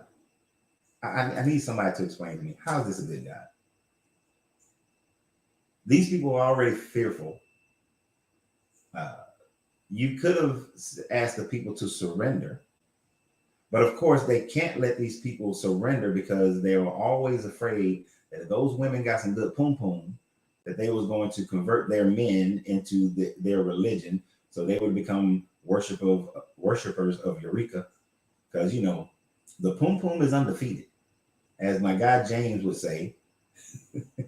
He's one of my cigar guys. The pum pum is undefeated. He says it a little differently, but you know what I'm saying. But the pum pum is undefeated. And this book demonstrates that plenty of times. Like when we go through Deuteronomy, you're going to see where the pum pum, Moses had to order some killing because these men got all caught up in their pum pum. That's in Judges, I think. But that pum pum, undefeated. So they kill all the men, all the women, and kill all the babies. This deity is a baby killer.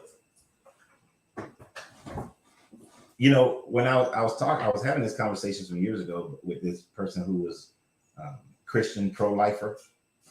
And I was like, isn't it odd that you're pro-life, but your God kills a lot of babies?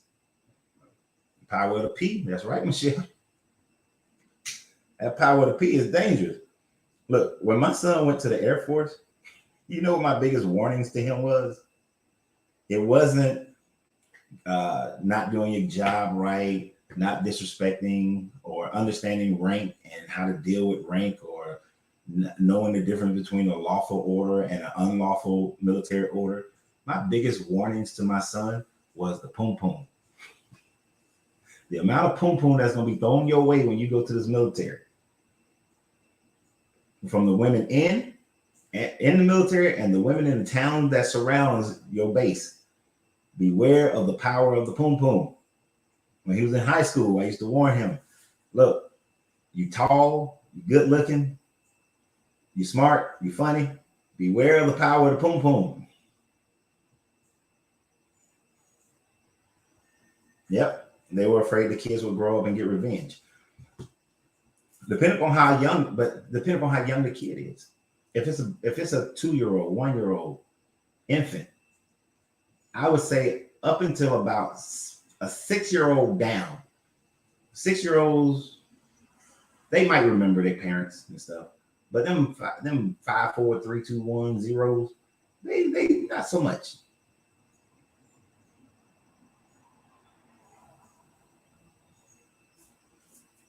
Right, turn around and say, "Thou shalt not kill." They would all, yeah, but they that power of the pom pom, man. But you can't be pro-life if you go around killing everybody. You're supposed to be a loving God, and you're supposed to be doing all these things to show the world that you are God. But yet, you're not showing the world. You're only showing them through fear and destruction and curses and things of that nature. So that's some bull. But they say the prostitute, You had to save her. And they put her outside the camp of Israel. Now, here's an interesting thing for me for that one.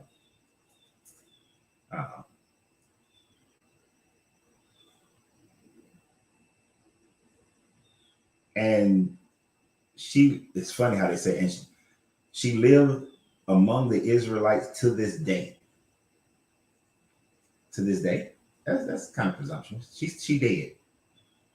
She dead. Not to this day. I mean, I know it.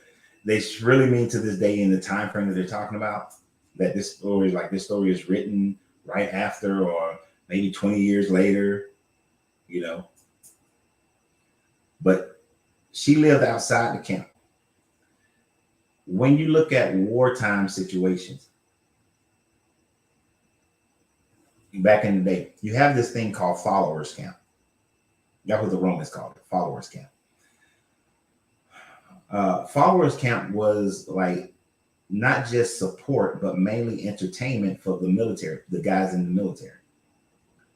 This is also where they would make sure that a large number of prostitutes would follow the warriors, so that after battle and they wanted some relaxation, they would go into followers camp. That would be like when you're in the military and you get a weekend pass, you know, or you go on leave, you get a pass to go to followers camp after your duties, so you can go get you some pom pom. So Rahab, her reward for her and her family was to go and live in followers camp of the Israelites, so she can continue her work as a prostitute to the Israelite men. All right. Which is weird, because y'all supposed to be these good, wholesome guys who are following the ways of this deity.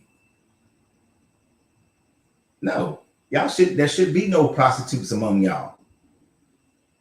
So they put her outside the camp, you know, with the lepers or the sick, you know, those who are unclean. They get to be out there to make sure their men can go get some pom pom. The ones who ain't got a wife yet. Oh my God. Oh, and by the way, they burnt the city down too. They burnt the city. I forgot about that part. Why would you burn the city? You're going to burn the city and everything in it. Then they took all the silver and the gold and the articles of bronze and iron into the treasury of the Lord's house. Right? So the Levites got all the gold, the silver, the bronze, the iron, and they put all that in the treasury of where the tent of meeting. So the Levites got all the spoils of war. And then they burnt the city. If you're taking over this area, why would you burn a city? Don't you need that city? Wouldn't it be good, logically, you conquer a town, right? Let's say you conquer a town. Why would you burn the power plants, burn the water purification systems, you know, burn the libraries, burn the houses? You need shelter. Say, boom, now they burning the evidence. Right, pro-life and then supporting the death penalty, revenge and war. Very hypocritical. But why are you burning the whole city? That makes no sense. To burn the city down. You want to keep the city. You want to have usage of the buildings. Go in and have a place to stay. The restaurants that people had, the kitchens. You know, y'all been living in tents. Now you can live inside of a city. It was dumb to knock the walls down, because the walls are your fortifications. You want to keep them walls up so that you can now defend the city after you've taken the city. Maybe you could have just knocked down, like I play this game called Rome Total War. Oftentimes when I'm using my catapults, I don't knock down the main gates. I knock down a small section of the wall and then enter through that small section, because why would when you destroy the gates, it costs more denarii costs more money to rebuild the gates. and the wall portions that support the gates. So I knock down a smaller portion of the wall and then enter the city that way to save money on my rebuild because I want to keep the buildings. And then I don't bombard the entire town and set it on fire because I got to rebuild all those buildings. You got to rebuild the markets and rebuild all these things. Why would they go in and burn the markets and burn the, all your military training facilities that they already got? You burning down your archery area, your stables, all this stuff. You're going to need those things.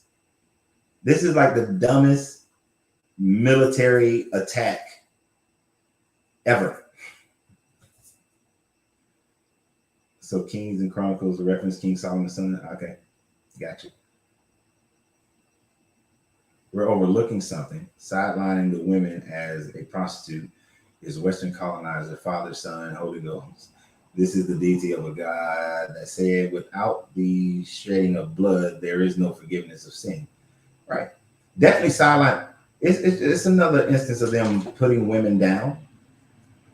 I have yet to understand how women support this Bible. They will grasp onto the few women that they speak well of, but women in general are always put into the worst situation.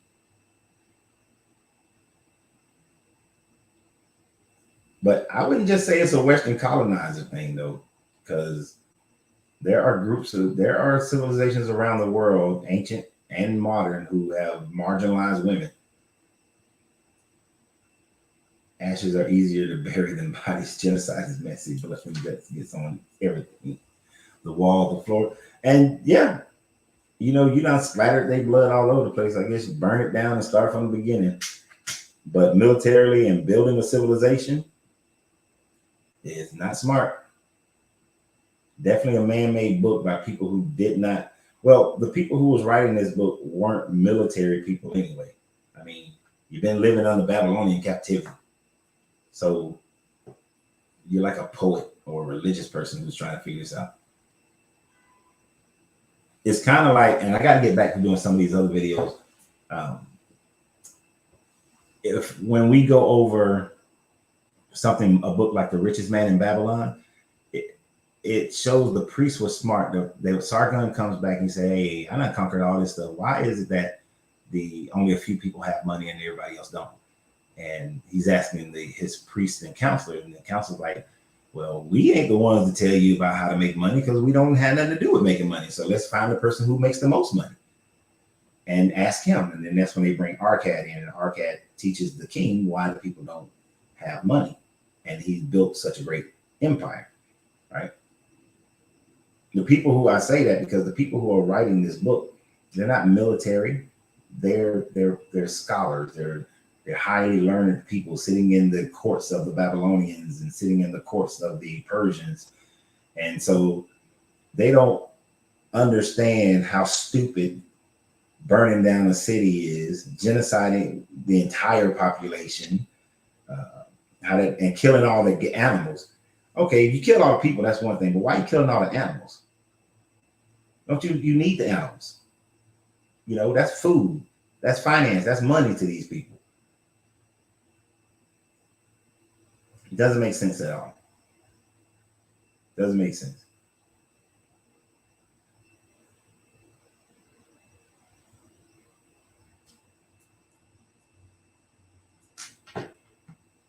Let's see. I missed a couple of y'all comments. Women should be proud of the fact that they can safely say that they have nothing to do with this Bible. They should. It's definitely a man-made book.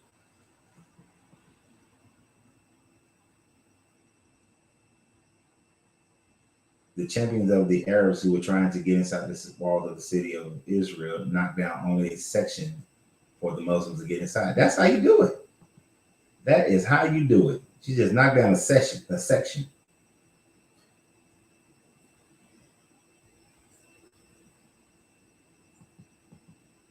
The story about Babylon being wicked needs to be corrected. Oh, for the Tower of Babel. Yeah, when we did Genesis, I was all over that. I'll probably do another video about that though. Anybody who you fighting against, they're gonna call wicked. If you're not, It's just like we do now. We'll say that whoever is not on our team, they're wicked. Like when you look at some of these stories concerning Israel and Palestine, the journalists, you can tell which side the journalists are on because they'll call the Palestinians terrorists over and over again. And they'll say the state of Israel and the terrorists of Palestine.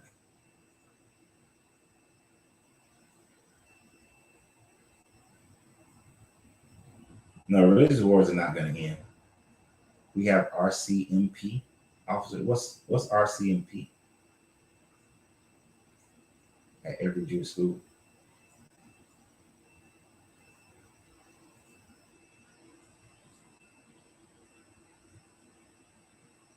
Hopefully you can jump back in, Jeremy.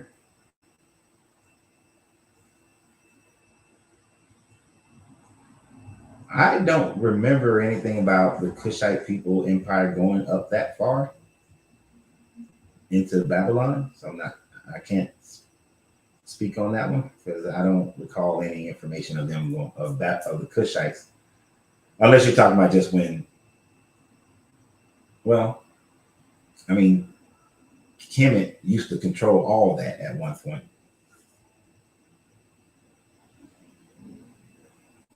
No, but human rights doesn't matter as far as a division of police officers. Oh wow, where do you live again, Michelle? Aren't you in Canada? I think Saskatchewan or somewhere like that.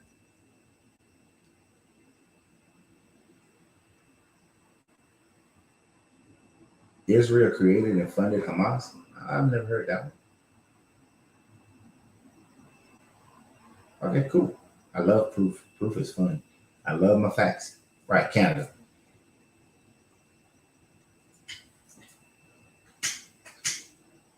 But this story, this is like one of the worst military conquests I've ever read. It's up there. It's one of the top ones. You can tell it's been written by somebody who did not understand how military conquest should go and was more concerned about creating a false history for their people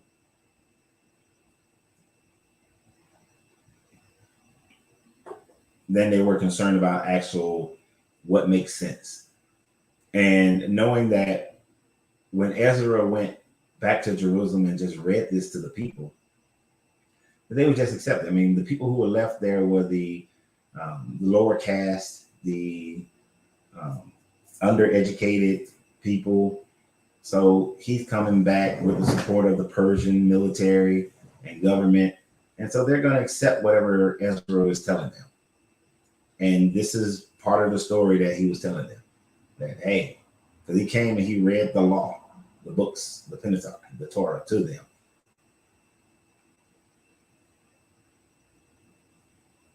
And so they just accepted it. Oh, that's what happened in Jericho? Okay. They were circumcised and the prostitute was kind of a sub-hero, but then she got put in followers camp and we drowned the whole another city in order to gain this conquest that didn't have shit to do with it. Oh, and it was just like when Moses parted the Red Sea, he did the River Jordan. And she had the red scarf, like the blood on the walls. So it was related, was reinforcing other stories and showing a consistency with this deity. And genocide, that's the way we do it. We genocide the shit out of some people.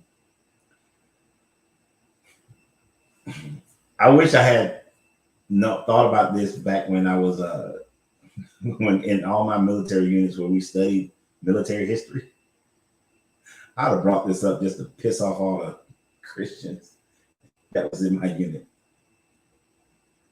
Like when it was my turn to do a class, well, today we're going to talk about how not to conquer. My example today is going to be the city of Jericho and the Israelite conquest, the Hebrew Israelite conquest of Jericho.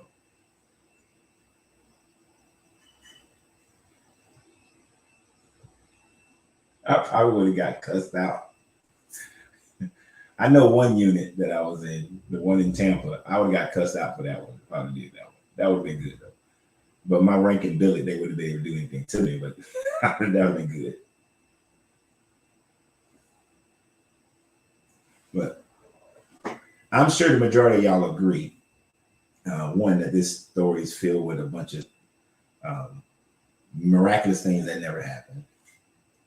We did pick up some new knowledge, but concerning what was probably the deity of this city. So thank you to Haven if you're still here for that one. And but the probability of this story actually being a true story is very, very, very low. Very low.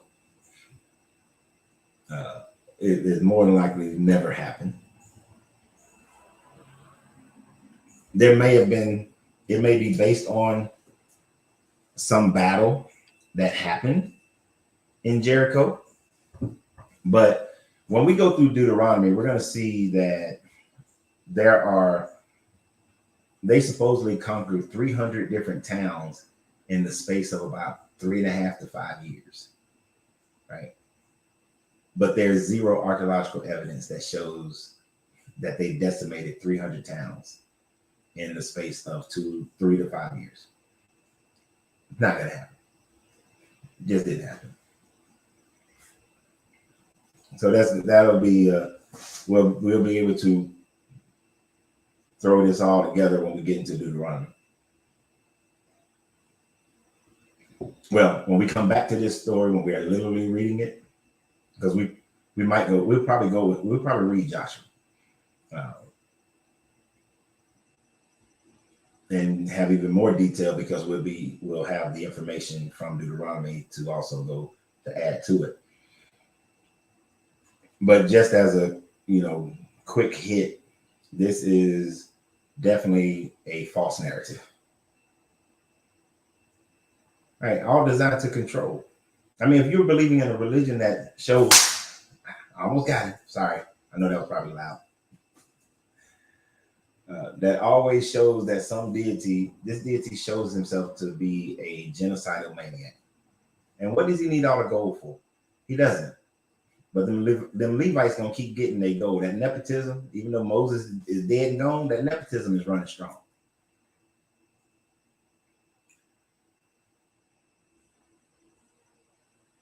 Right? How would you do it? And that's another part. How would you do that without being, they said, recorded by the Sudanese military? During this time frame, that should have been recorded by the Arcadians. It should have been recorded by the,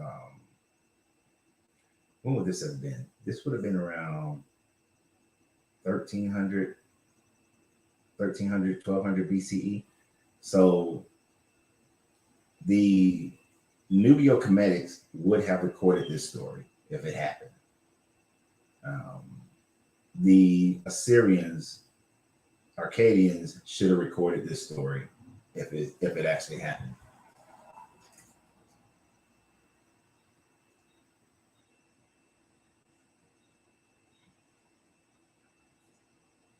I mean, exactly. They recorded all their battles. They recorded these other battles. And if you're taking over, you just destroyed a city inside of their territory.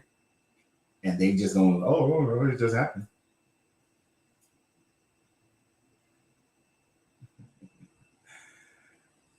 Well, thankfully, with my job, I didn't go into that type of combat. My type of combat was more indirect. So I didn't have to deal with that kind of stuff. And most of those guys needed they needed my information and everything in order to make sure that they survived. So I didn't have I wouldn't have had too much of a problem with that. They know better.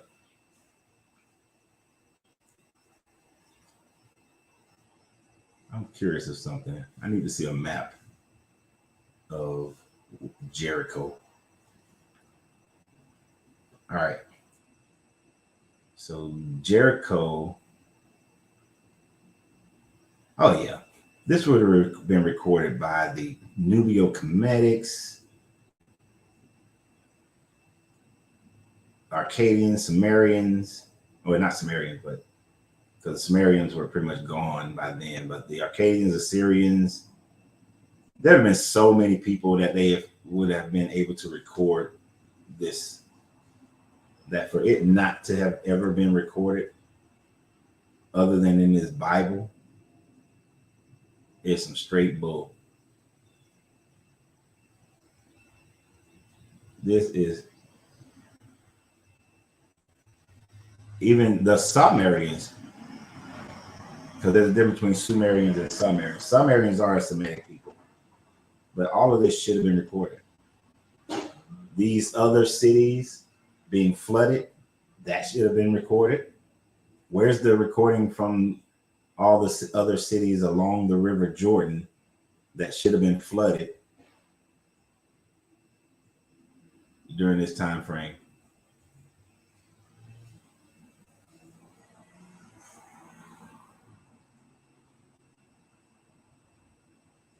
You know, the Sea of Galilee should have expanded, since that's where the River Jordan comes from.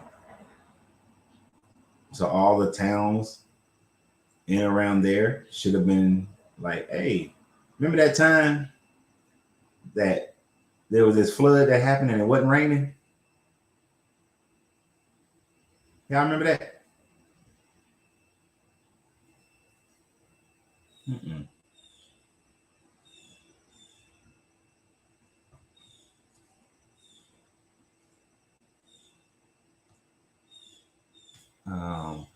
The state of Israel wasn't created in 1948. What do you think was the main reason for the creation of the state of Israel? Do you think it was created, it was to create a supposed biblical prophecy? No. Honestly, I think religiously, because most of Europe, most of the people who fought in World War II were Christians, that creating the state of Israel was part of it was the Eighth Crusade. Britain had already controlled this area prior to and during World War II. So it was a colony for them. So it was kind of like the Eighth Crusade had already happened, and they had this territory. The British Crown was giving up a lot. They had over 100 plus years been giving up their territories, their colonies. So honestly, I think they gave them the state of Israel because even though the Europeans fought the Germans and the Russians, first there was a Russian, but fought the Germans, the Axis powers, put it that way. They didn't like the Jews. They didn't like the Jewish people. You know, it was like, we don't like you, but we don't like them more. The war is over. We really want to get rid of all of y'all. We can't get rid of y'all in the same way that the Germans did. So what we'll do is give you your own place over there. All right. So I think it wasn't so much a giving as much as exiling them out of Europe, wanting to get them out of Europe. More so than them trying to fulfill a biblical prophecy, because it wouldn't fulfill the prophecy anyway. That prophecy of them getting that territory would have to happen before after the Antichrist.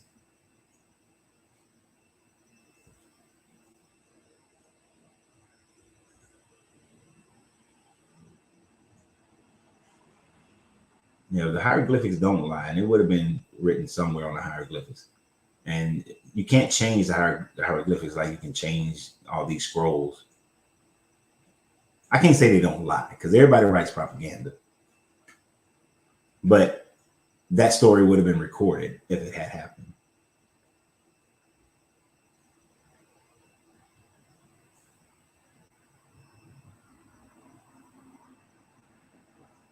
And I do think they wanted to keep, England was giving up that colony. By having them set that up, another reason would be to keep a military friendly in that area, because they were still, you just finished fighting the Ottoman Empire.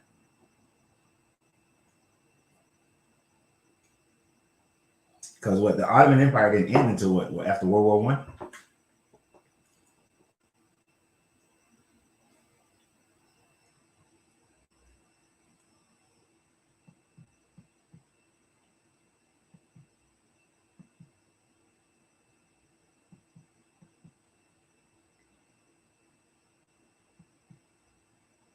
I don't know if the state of Israel was supposed to be in Uganda. I'm not sure about that one.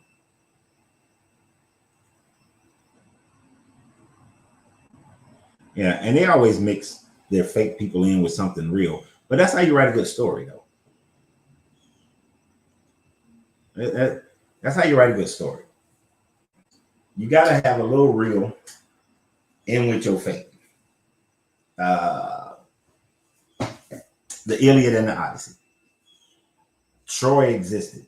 The Greeks fought wars against the Trojans. But did Hector might have been a real person, but was Achilles a real person? He might have been a real person. Was he the son of deities? Was he a demigod? No. Probably not. Was the Trojan horse a real thing? Maybe, but probably not. Those are things that Homer could have made up, more than likely made up, to add flavor to his story. When they left, they see Cyclops and sirens and all? He lashed himself to the stern of the ship in order to hear the siren song but not get drawn in? No. Fighting all these mythical creatures? No. Get lost on their way back to Greece? Probably. And just add flavor to the story. I'm a comic book guy. I love Marvel. One of the reasons why I do like Marvel, Spider-Man is in New York City. New York is real, but Spider-Man ain't. You had Spider-Man talking to President Obama. Obama was real, is real because he's not dead, but Obama is a real person. He ain't never met Spider-Man. There are Marvel comics that have 9/11 in it. 9/11 happened. But was Captain America around? No. So all these stories use real things. A lot of these stories will use real places. I mean, Shakespeare stories use real places, but doesn't mean that those are the true accounts. One of my favorite plays of Shakespeare is Julius Caesar. Was Caesar stabbed by people of the Senate? Sure. Did that start a war between Crassus and Brutus versus Mark Antony and Augustus Caesar? Yeah. And then did Augustus Caesar then flip on Mark Antony? Yeah. But did everything that happened the way that it is in that play happen? No. Use reality to make your stories.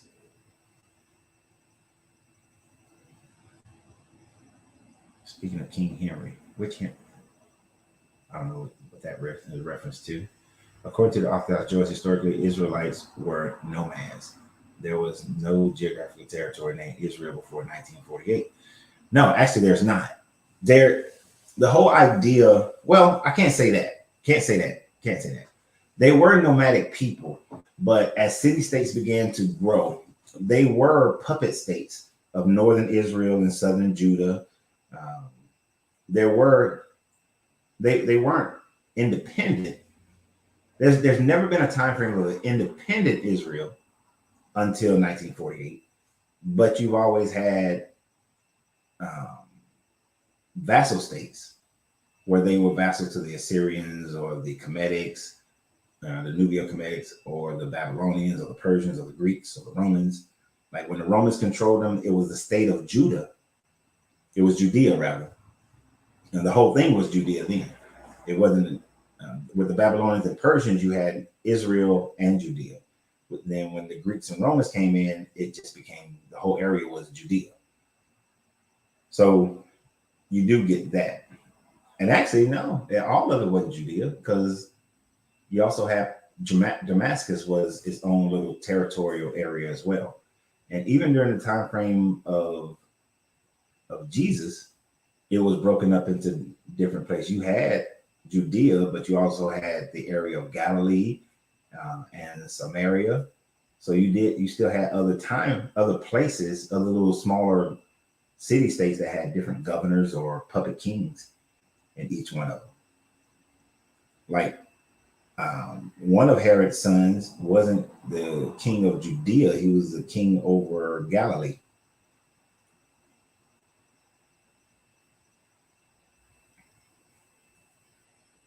Why don't they mention the Great Pyramids of Giza in the Bible, Torah, or Quran? I have always found that interesting that they never mention the pyramids or the Sphinx, and those things were undoubtedly there. Uh, I think they don't do it because of the propaganda of it.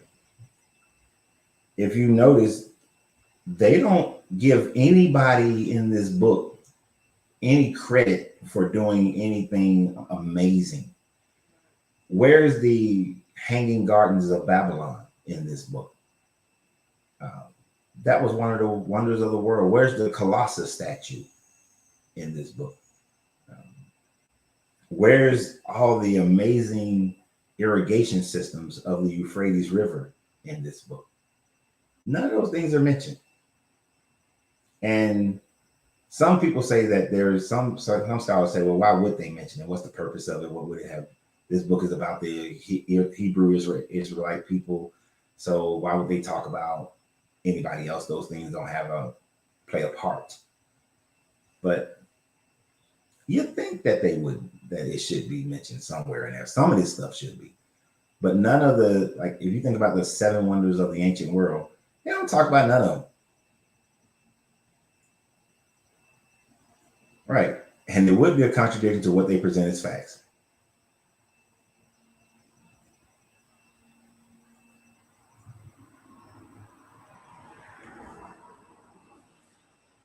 I read the Jewish almanac. There was no such thing as a Jew until Greece began calling them that, which would pretty much fit um, that time frame after they were released by the Persians to go back and start setting up the resetting up northern Israel and Judea.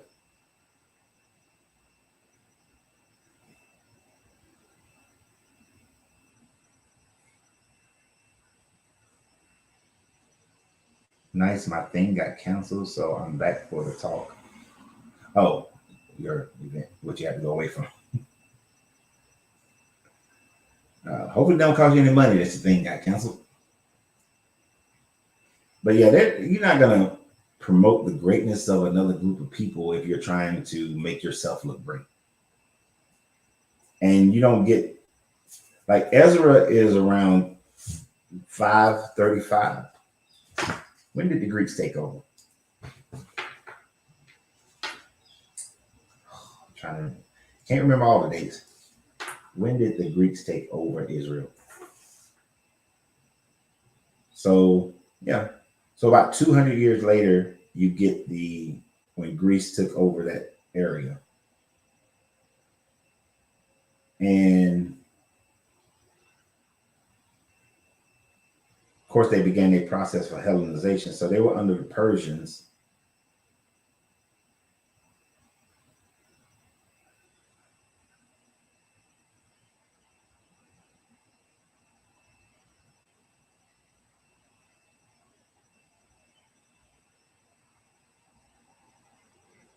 And that makes sense. Like, to get a religion, look at how long it took them to get Christianity organized and situated.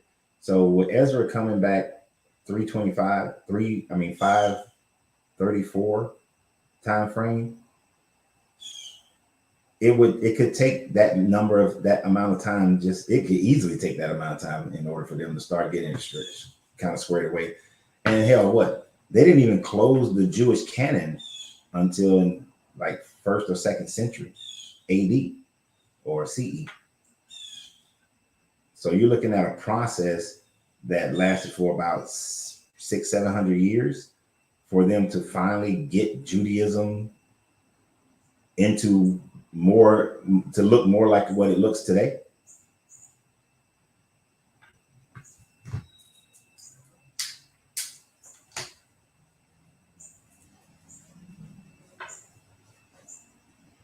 It would have shown their God didn't build those amazing things.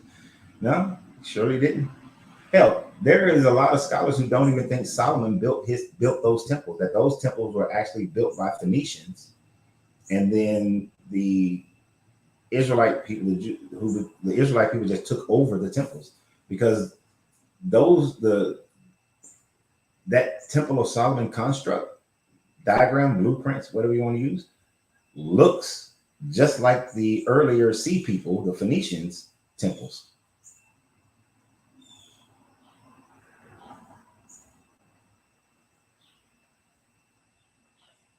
So it's questionable whether or not Solomon even built the temple, built the first temple. And the second temple was definitely built in a sense. When you look at the second temple, which is supposed to have been a rebuilding of Solomon's temple, but the Solomon's temple looked like the earlier Phoenician temples.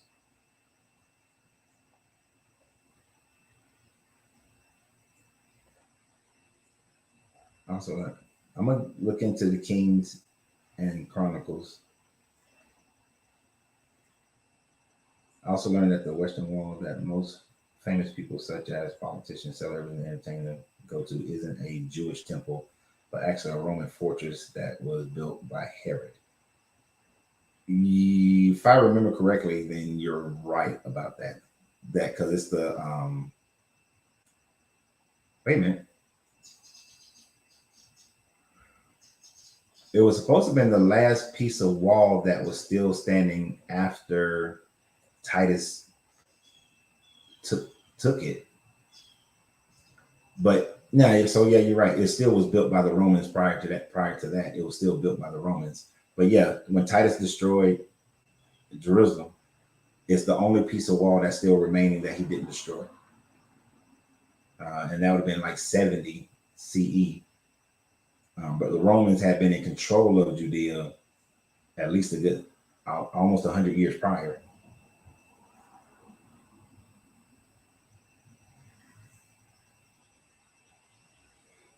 No, I don't think Solomon is a real person. Um, Abida, who is supposed to be his grandson, we have found coins that were minted with his picture on it, with his face. So this is why some scholars will say that Solomon and David is plausible to may have been some sort of a historical character because the grandson is there, but the grandson of Solomon, there's more evidence to show that he minted his own coins. But we also know that people can just say that they are in the bloodline of something that was written long before them to validate themselves. I know this will piss off some people, but Haile Selassie claims to be part of the bloodline of Menelik, and is it Menelik? Yeah, Menelik the First, which gives him a connection to Sheba, which gives him a connection to Solomon and the whole Davidic line. But the man ain't had no proof that that's his family, or that those people even existed. But he claimed it, and the Rastafari's, they go with it. You can't tell them otherwise.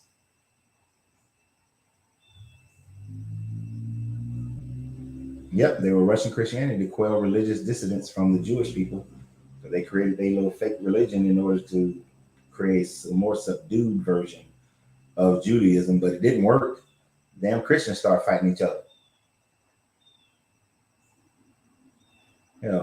Christians start fighting each other, and then Theodosius was like, fine, everybody Christian under the Orthodoxy, and I'm killing everybody who ain't following the Orthodoxy. Yeah, it's just like the so-called Charlemagne, if Charlemagne existed. Now there's actually a lot of scholars who are starting to say that Charlemagne possibly never existed, but it was Charlemagne connected himself. If he did exist, he connected himself to the Merovingian lines, which the Merovingians connect themselves to Mary Magdalene and saying that she was Jesus' wife and she was pregnant. And when she came to France, which there was no proof that she came to France, but that she came to France carrying the baby of Jesus, and they are of that bloodline. Right? It's like these people just make shit up.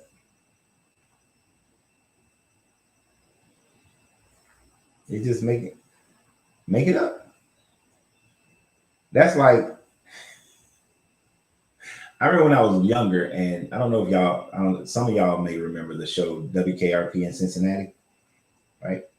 And the black guy, the black DJ, real name is Tim Reed. And there were people, they kept saying, "Are you kin to Tim Reed? Are you kin to Tim Reed?" Because that was the only REID that was famous, to my knowledge at the time. And they kept saying that, and I was like, I don't know. I don't think so. I ain't never heard of him. Don't know him. But people were trying to attach me to this guy, and I'm like, I don't know that man. I have no idea. If I am, I don't know. But what difference does it make? You know, or you get people run around, oh yeah, I descended from kings and queens. How you know? What makes you think you know that? My father's family, the line that I followed in my father's family comes from the Dogon tribe that had got their ass whooped by another Mali tribe and then got sold into slavery. But they got their ass whooped. Plain and simple.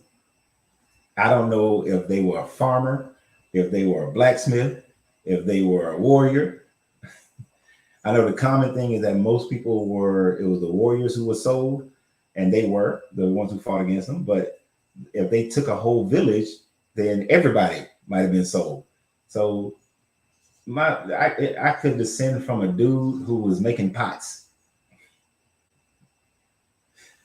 I don't have to be descended from my great grandfather was a chief in one of the Dogon tribes that fought against the Mali Empire and then sold to the Spanish into slavery, and then went and the Spanish sold them to Gaeta, into the Italians in the Gaeta. What does it matter? I don't care if he was a chief or he was a damn pig farmer. I'm alive and I'm here. That's all that matters. Serapis, aka Jesus. You know, Serapis was around before Jesus.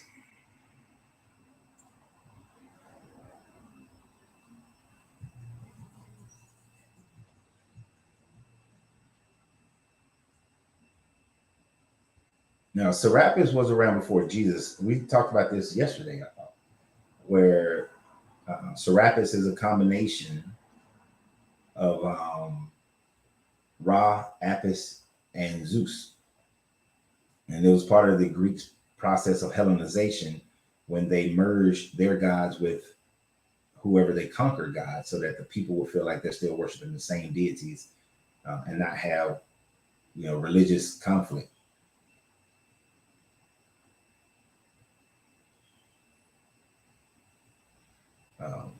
But there are elements of Serapis that are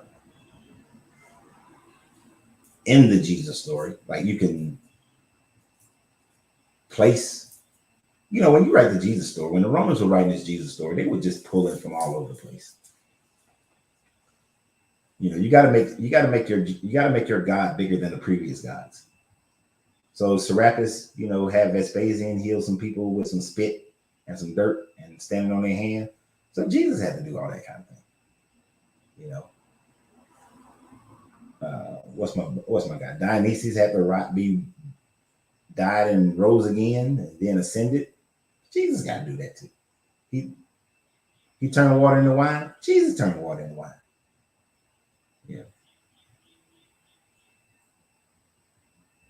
Yeah, I thought we talked about Serapis yesterday. I talk about so much stuff. Sometimes I forget what days we talked about what. And this semi-retirement, some of these days just be merging. It don't even matter what day it is. It's a nice feeling. Still got to work. Still got to make some money though. I ain't fully retired. That's why I'm on here all the time. Build these channels. Get these views going. Even if you ain't even paying attention, just turn the video on, just let it play all the way through. You know, especially if you're on Facebook. Just turn the video on, just let it play. Just let it play. The longer it plays, the better. The better, the better. Yeah, so let your videos play. I publish 6 videos, you know, on a day. Even if you listen to them or not, just play them. Just play the videos. You know, make a comment. Hey, just make comments and like them. You know, it helps. It helps with the algorithm. It helps with the retirement, so that I can get to a point where I can, you know, we can travel with this thing and really get into some information. Oh, and if you guys got any connection with people who are supposedly scholars or written books and things of that nature, you know, send their information to me if you don't mind, because I do want to start interviewing people uh, who specialize in certain things. Or if you guys are those such persons, I would love to interview y'all, and we do like, you know, the split screen.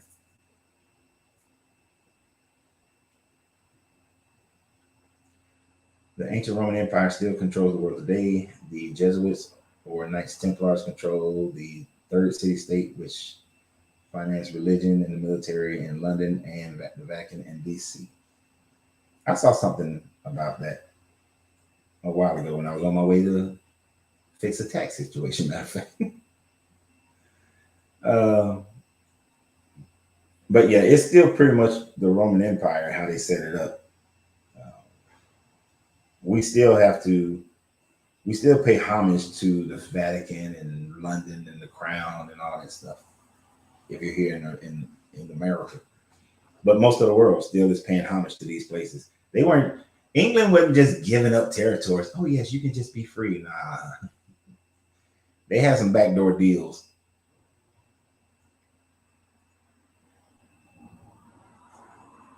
Yeah, said David Blaine did cool stuff and Jesus turned water into wine. I'm with you. Yo, we was at Angelina's parents' house. I think her daddy poured a glass of wine, and her sister said something about it, and I think Angelina like, well, you know, it used to be water.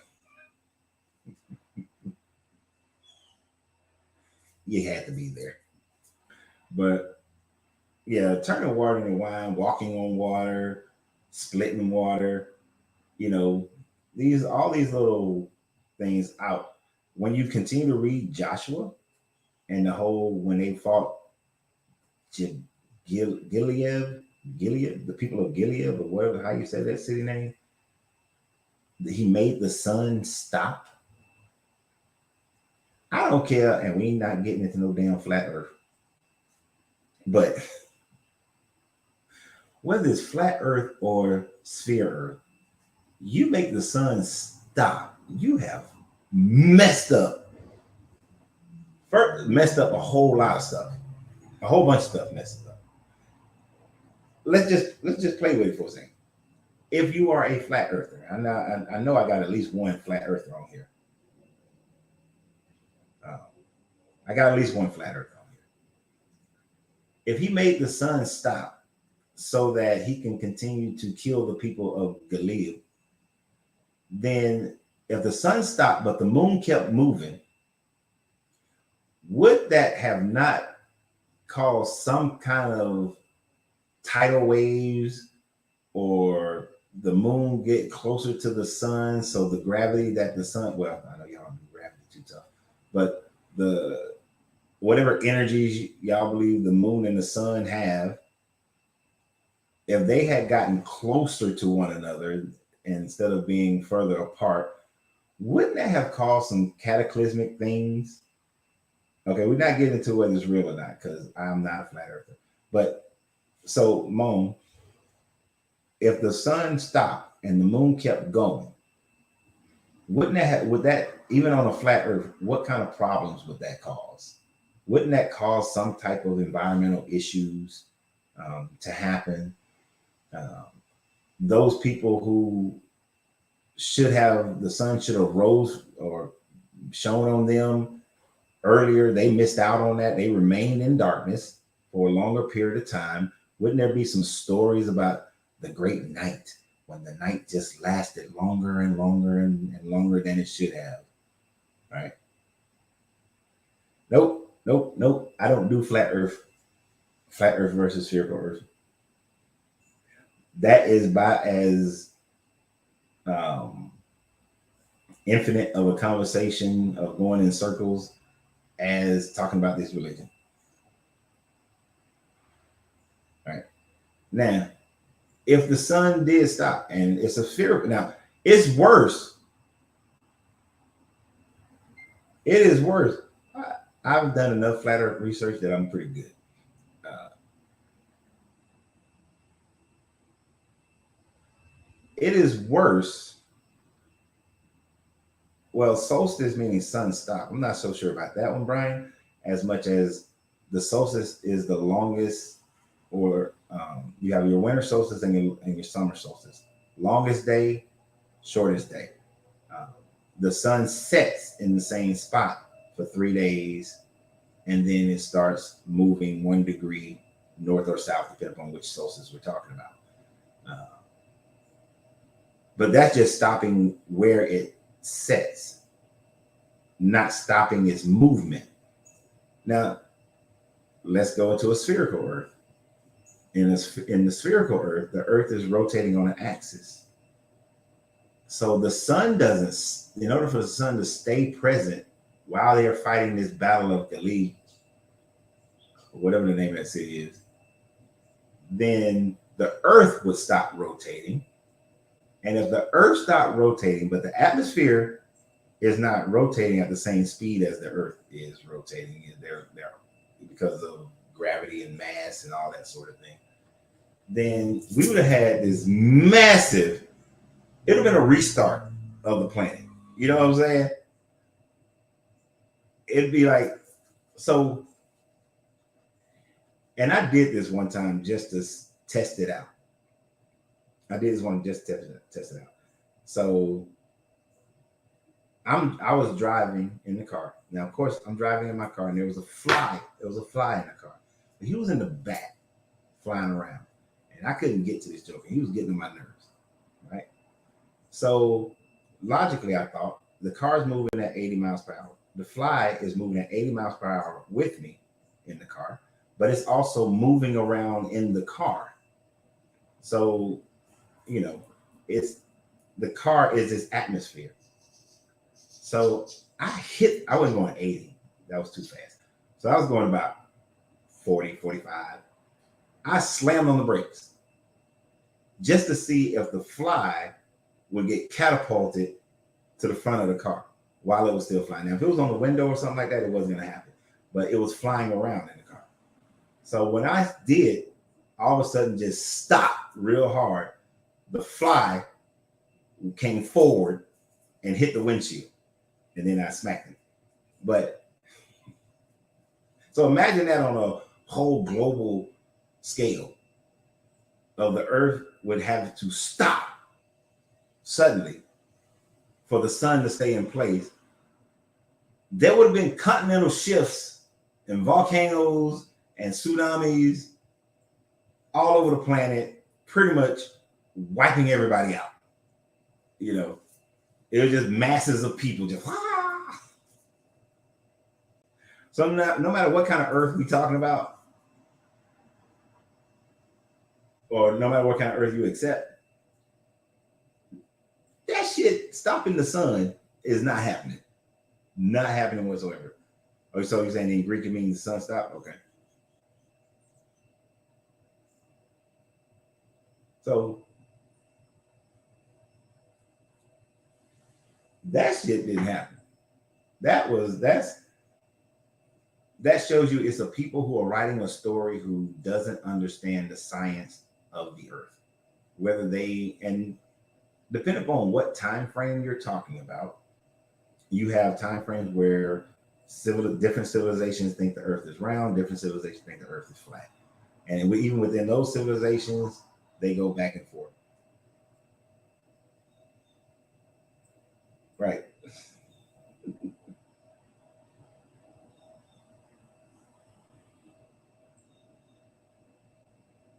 See, there we go. We're not doing that. If you observe that, Coach, what would be the need to travel on a Lance Ball that is spinning extremely fast, you would only need to hover in the air and then land when the no, it doesn't work that way.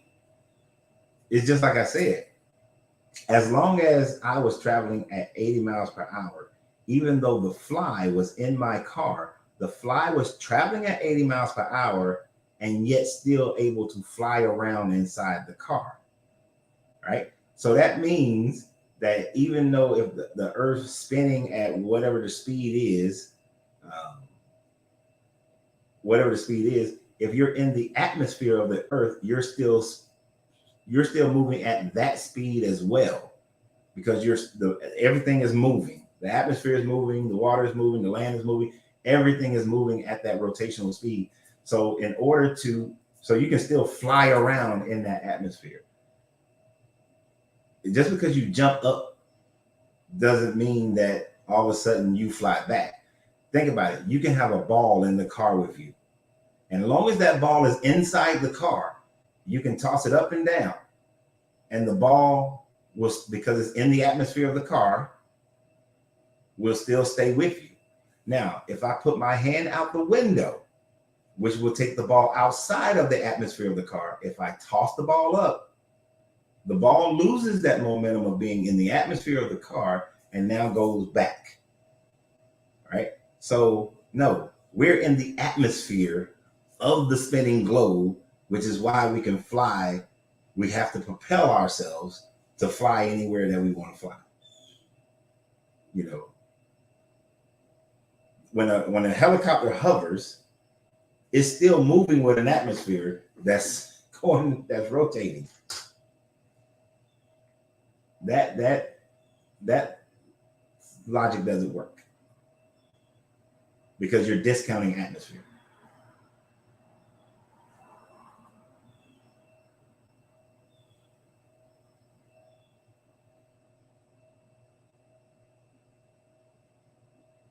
The ball stays because it's under the car's firmament. Right, the car's atmosphere. And the helicopter stays because it's under the sphere's firmament, which is the atmosphere. That's all. When they said the firmament above and the firmament below, they looked up and saw blue and saw water.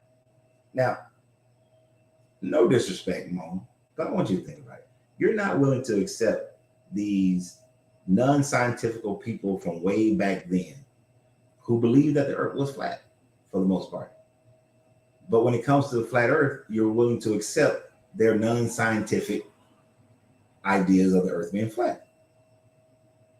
Like, that's one of the biggest reasons why I left religion, because the science in religion doesn't make any sense whatsoever. Like the Earth, the sun staying still. No, doesn't work. A whole flooding of the whole Earth scientifically doesn't work. Flat Earth scientifically don't work.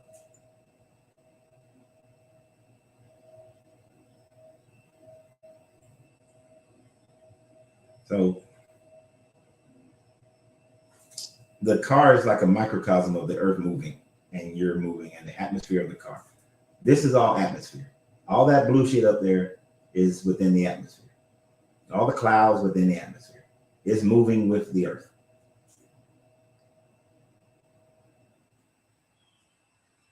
So for me, I hear what you're saying, Boondocks, but the firmament is them not knowing what the hell that blue, that sky was up there. And since they knew that water, the oceans and the waters were blue, they figured it must be water, which is why they were saying rain was God opening up windows in the firmament. So they thought stars were beings, planets were beings.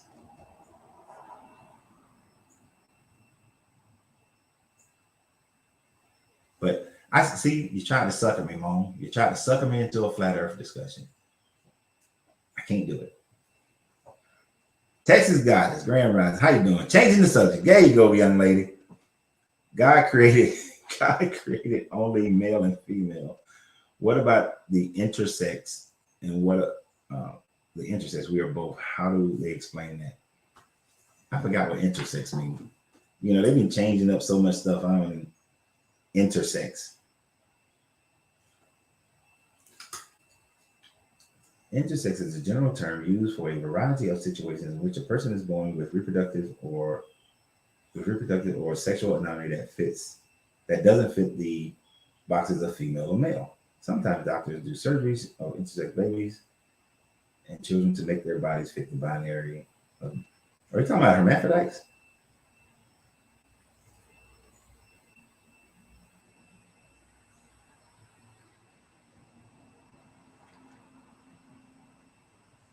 Is that what they call hermaphrodites now? Intersex? A person must have both ovarian and testicular tissue, have one ovary and one testicle. A person may have double X chromosomes, XY chromosome, or both. External genitals are ambiguous or may appear to be female or male. Here we go.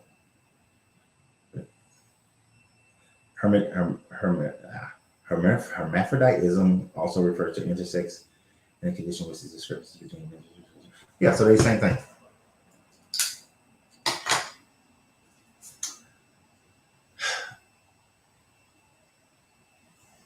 Just like most things, there are anomalies from the norm.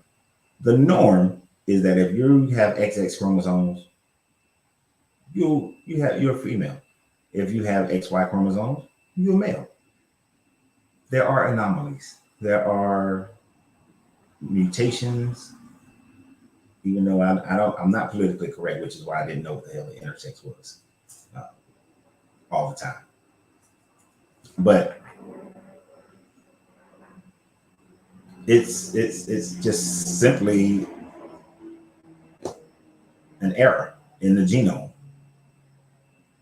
and I don't think there's any God made us in this sense of the word of the biblical making. So it's just an anomaly.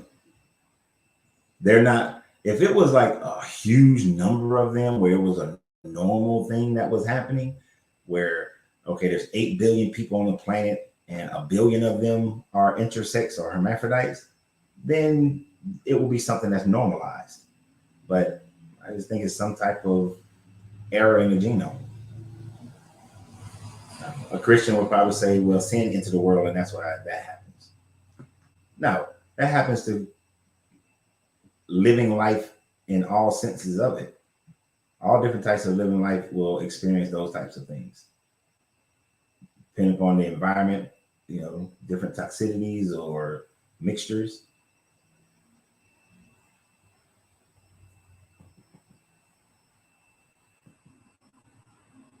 See, they're called intersex now, not hermaphrodite. See that need to be quit. I'm gonna be one of them old people. Stop changing the names and stuff. Perfectly fine with the old names.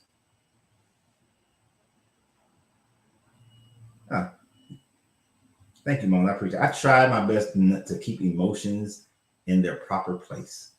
Emotions are to be governed.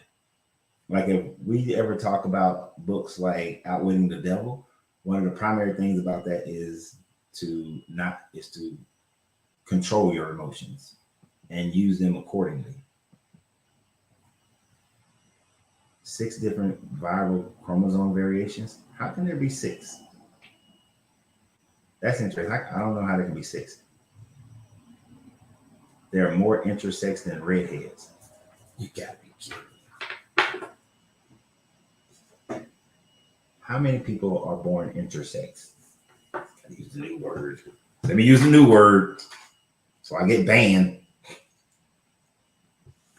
It is estimated that up to 1.7% of the population has an intersex trait, and that approximately 0.5% of the people have clinically identifiable sexual or reproductive variations.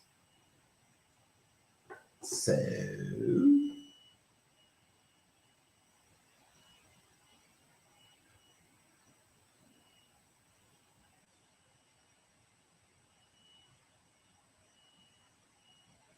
Oh well, hold on. Man. In America, so I'm gonna say 1.5 in 100 people because it said 1 to 2 born in the unit out of 100 are born with intersex, but there are different variations of what this is. So and they are admitting that it's hard to determine what would be the number on that. Because if you just have ovarian or testicular tissue, but not necessarily have the genitalia, you would be considered that, but you might have the whole, like you might have all female genitalia, but have ovarian tissue.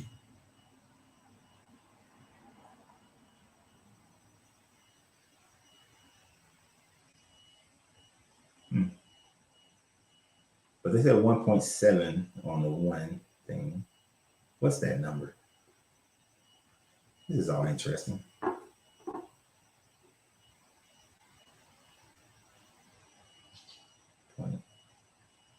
0.017. So out of 8 billion people, you have 136 million that have intersex, that could be considered intersex, meaning either having tissue or an actual genitalia, but only 0.05 have the definite genitalia. So that math would be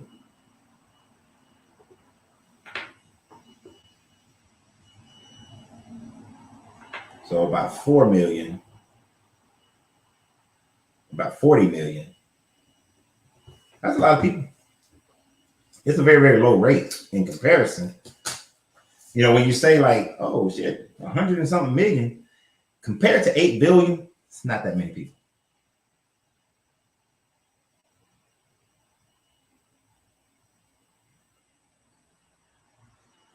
I don't know how many, because I've seen a bunch of redheads in every group. How many redheads are in the population?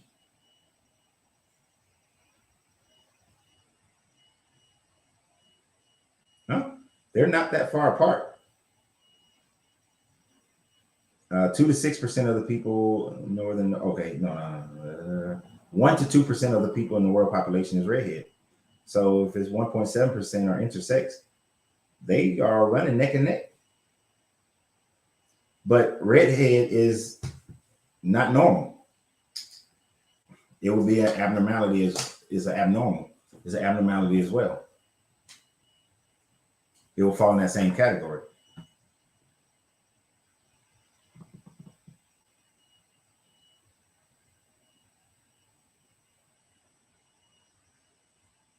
Well, error, mutation, evolution. I understand what you're saying, Quran. I'm turning 52 on Sunday, so I think I'm about ready to start using some set in my ways kind of language. No, I'm not gonna do that. But you're right. Mutation does sound bad. Actually, I was gonna say mutation at first, but I thought that mutation might sound bad. You're calling them mutants.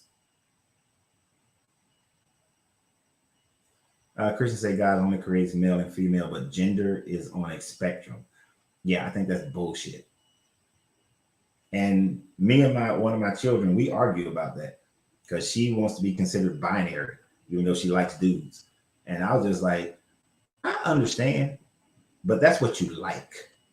That's how you feel. You feel more masculine, but you like men. So as long as you ain't changing your body, it's fine. All this other, that's how you feel. I told you, genetically ain't going for it. That's how you feel. That's how you think. I can't argue how you feel. Can't argue how you think in that regard. But when she tried to hammer down, oh, gender is on a spectrum, I was like, hell no.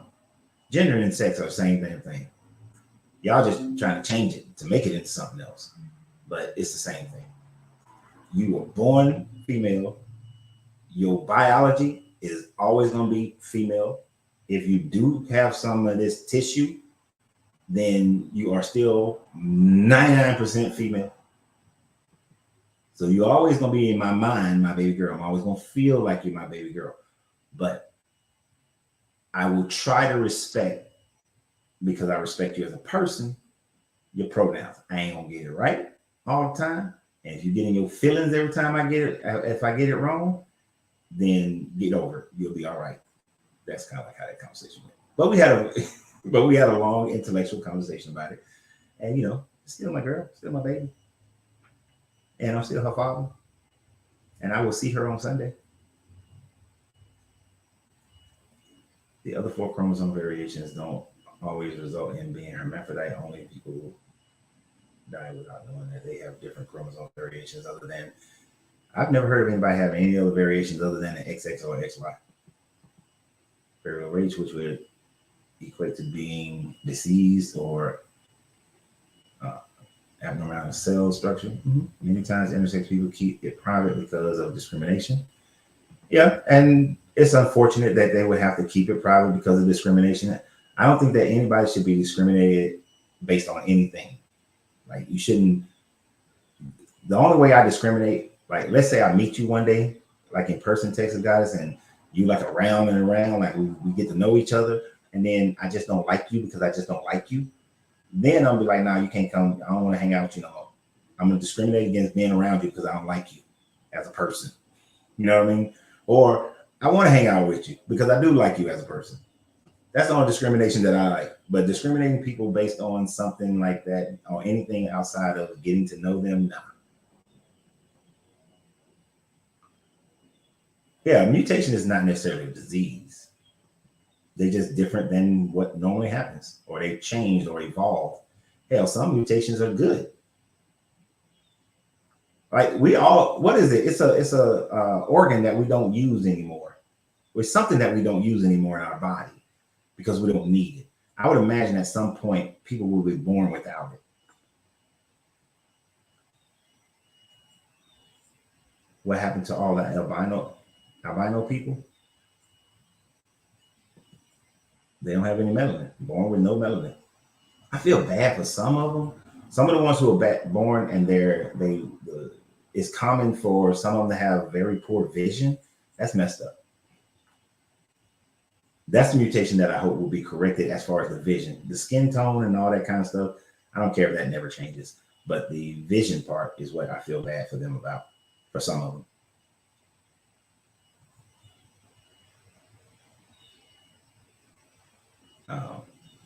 And I've seen some beautiful women who were albino. So it has nothing to do with beauty either. Just in case somebody was thinking that.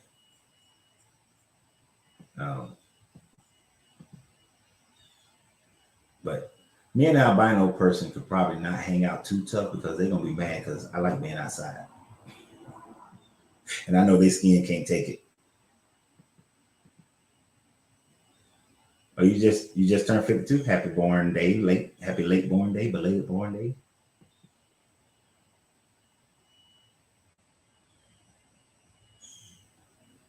Yeah, see, they might be X-Men. We don't know it. Now, if my daughter comes over here and all of a sudden she levitating shit, I'm gonna be mad because I want the mutation. I try to levitate something every day. Every day I try to levitate something. I ain't succeeded yet, but I try. Some people have both testes and vagina, hence gender is on the spectrum. I understand that, but they're not. It's still, they're asexual. They're asexual. They both male and female. They just got both. They just got both. So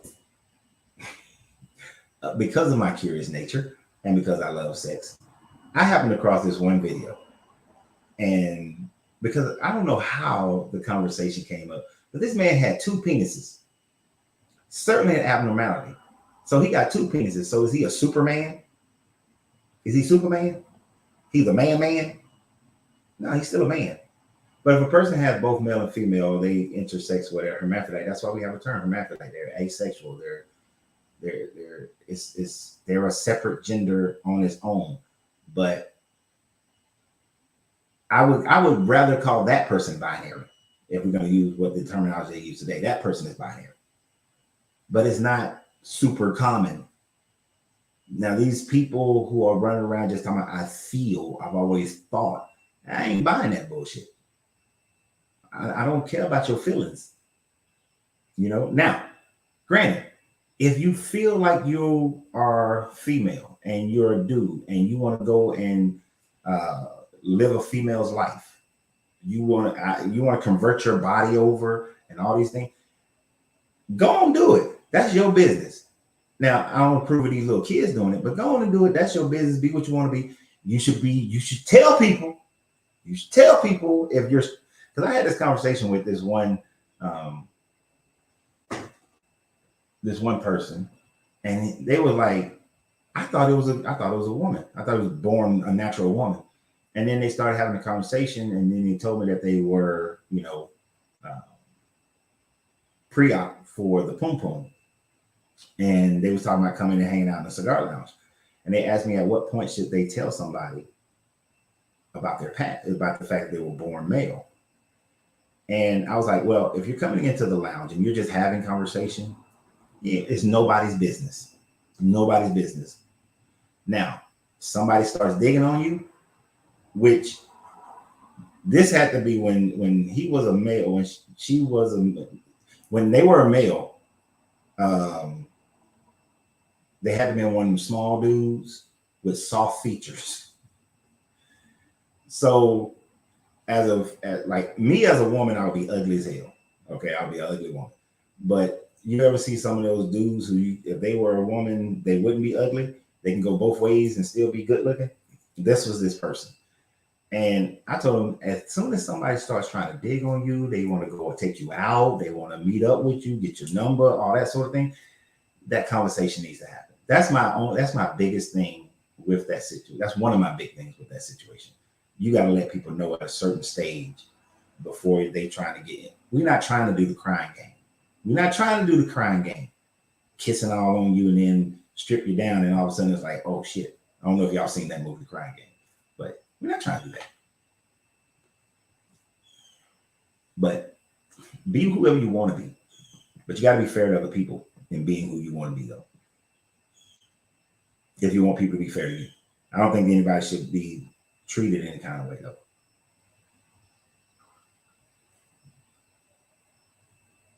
Now, I don't know what all those things you said are, Boondocks, but I know all that crap that they put in the food is messing up our genome.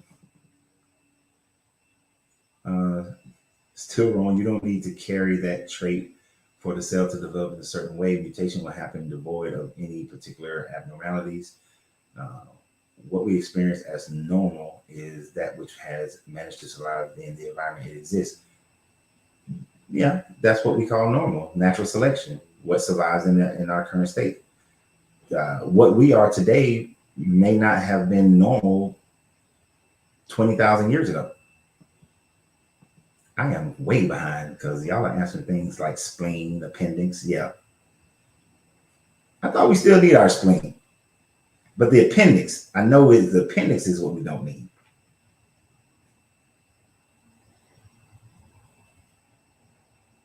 Until we learn to control our human genome to a craftsman, we will continue to experience mutation. Bro, we already doing that. I know some people who went and they had the gene splicing stuff to make sure that baby came out a certain way with certain attributes. And yes, they were Caucasian and they want that baby to be blonde hair, blue eyed, the whole nine. They decided how much of their dad's traits they wanted and not. They paid a hell of a lot of money. Says a Superman. I'm just saying. There was a video where this dude had two ping ping, and that little Asian lady was looking at like, oh, you can tell there was a part of her like, I do not want to do this scene, but I know I'm getting paid for it. Asexual mean people with no sexual attraction towards any gender. That's what asexual may mean to people today, as far as how they're trying to do things. But biologically, asexual is a being or a creature or animal that's born with both male and female genitalia. Like I remember in school when we talked about that we talked about. It was the earthworm. How earthworms have both male and female, and they self-reproduce.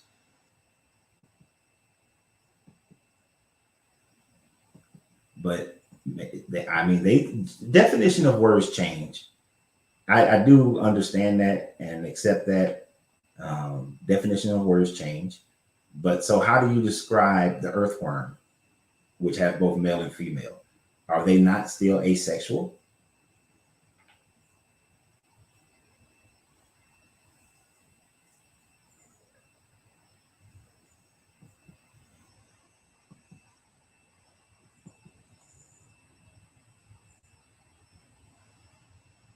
Corinne, are you talking to me when you say you understand the science's question, or if you think that, as I say, mutations happen regardless of any? Because it seems like that's something that you and Boondocks are talking about. Yeah, that's definitely something you and Boondocks talking about because I ain't saying nothing about DNA, and that's I know he did. Your level of honesty. Oh, if I was a woman, I wouldn't be cute. I ain't gonna lie to you. My two daughters are cute, and that's not just me being a father. If I had an ugly child, I'd tell you my child is ugly. When my son was first coming up, when he was younger, I was like, ooh, he was gonna go rough. But he got better. Now he's handsome. But my girls, they look like me. And I was like, oh my gosh. Thankfully they got enough of their mom in them that they look good. But I was worried. I ain't even gonna lie. I was like, oh, I don't know if my daughters can handle this big ass nose on a woman. That is not going to work. But my daughters are actually they good looking. So now, are they the drop dead model kind of looks? No, and even most of those are made up with makeup and all that bullshit. Because I've seen that witchcraft happen. But they have natural beauty. So I was happy, but I was worried at first. I was worried because I was like, this on a man is okay. It's good. I don't even claim that I'm the pretty boy, handsome, super handsome. No, that's not me either. Just manly good looks. I'll accept that for myself. And right now, it's a little off because of all the fat in my face. But I was worried when my daughters was born. I was like, oh.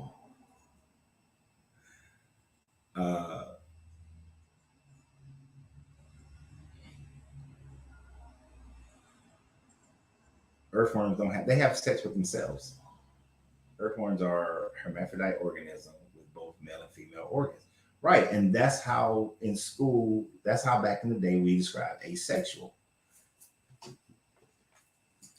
Stop changing stuff on me.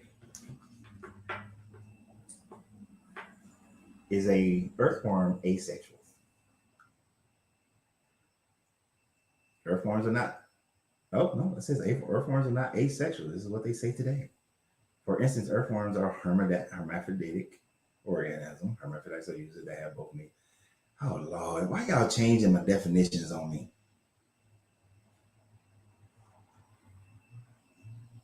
Y'all getting on my nerves. What is the definition of asexual? Oh, my son, boy, he had some strong features when he was younger, and I was like, ooh. But then they balanced out as he got bigger. He had a big ass head too, but they balanced out. All right. I see the adjective of asexual being experience non-sexual feelings or desires, not feeling sexual attraction to anyone. All right. Biology of reproduction, not involving the fusion of gametes. Each polyp is capable of building new polyps through asexual reproduction in spring. Okay, so biologically, asexual is being able to reproduce without something else, but as an adjective, it's not feeling anything towards a person. As a noun, a person who experiences no sexual feelings or desires. Oh Lord, y'all killing me. So as a noun, when you're talking about a person, place, or thing, then it's somebody who doesn't feel sexuality towards anybody. Why y'all keep changing stuff on me? All right. Now I gotta change the way I use asexual. Because I'm telling you, if you go get a biology book from the 1980s, that shit said that asexual was something that reproduced within itself.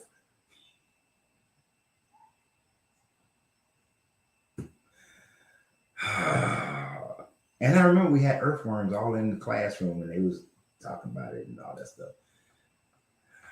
Y'all making me mad today now. I don't like y'all. No, I'm not all right. Cause they changing stuff. I like my 80s definition of asexual. And I'm gonna say 80s because that's when I remember learning it in biology. Um,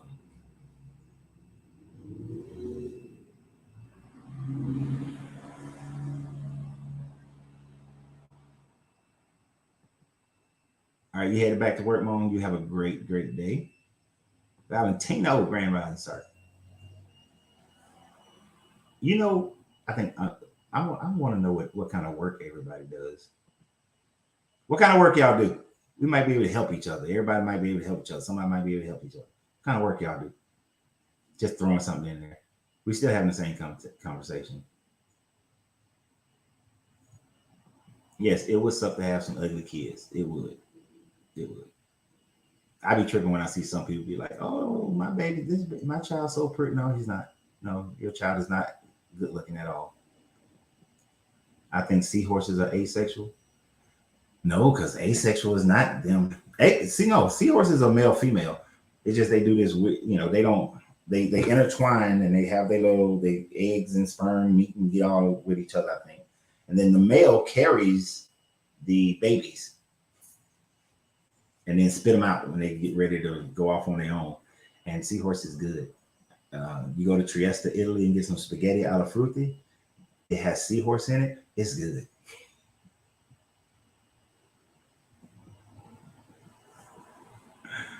Uh,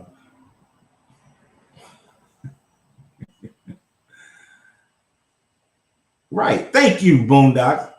High school biology used to teach that earthworms were asexual, even though they changed it up on me. Thank you, Boondocks.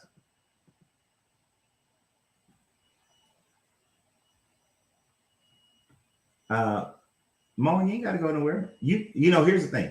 Just like I do, if I'm not digging somebody, I just ignore them.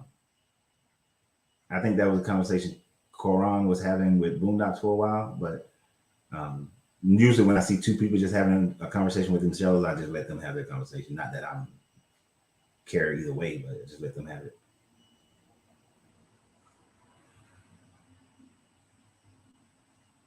Marcus Bennett. Yes. See, I was talking about we was taught asexual reproduction happened like with the earthworm because they didn't need nobody else to have sex. They could do it themselves.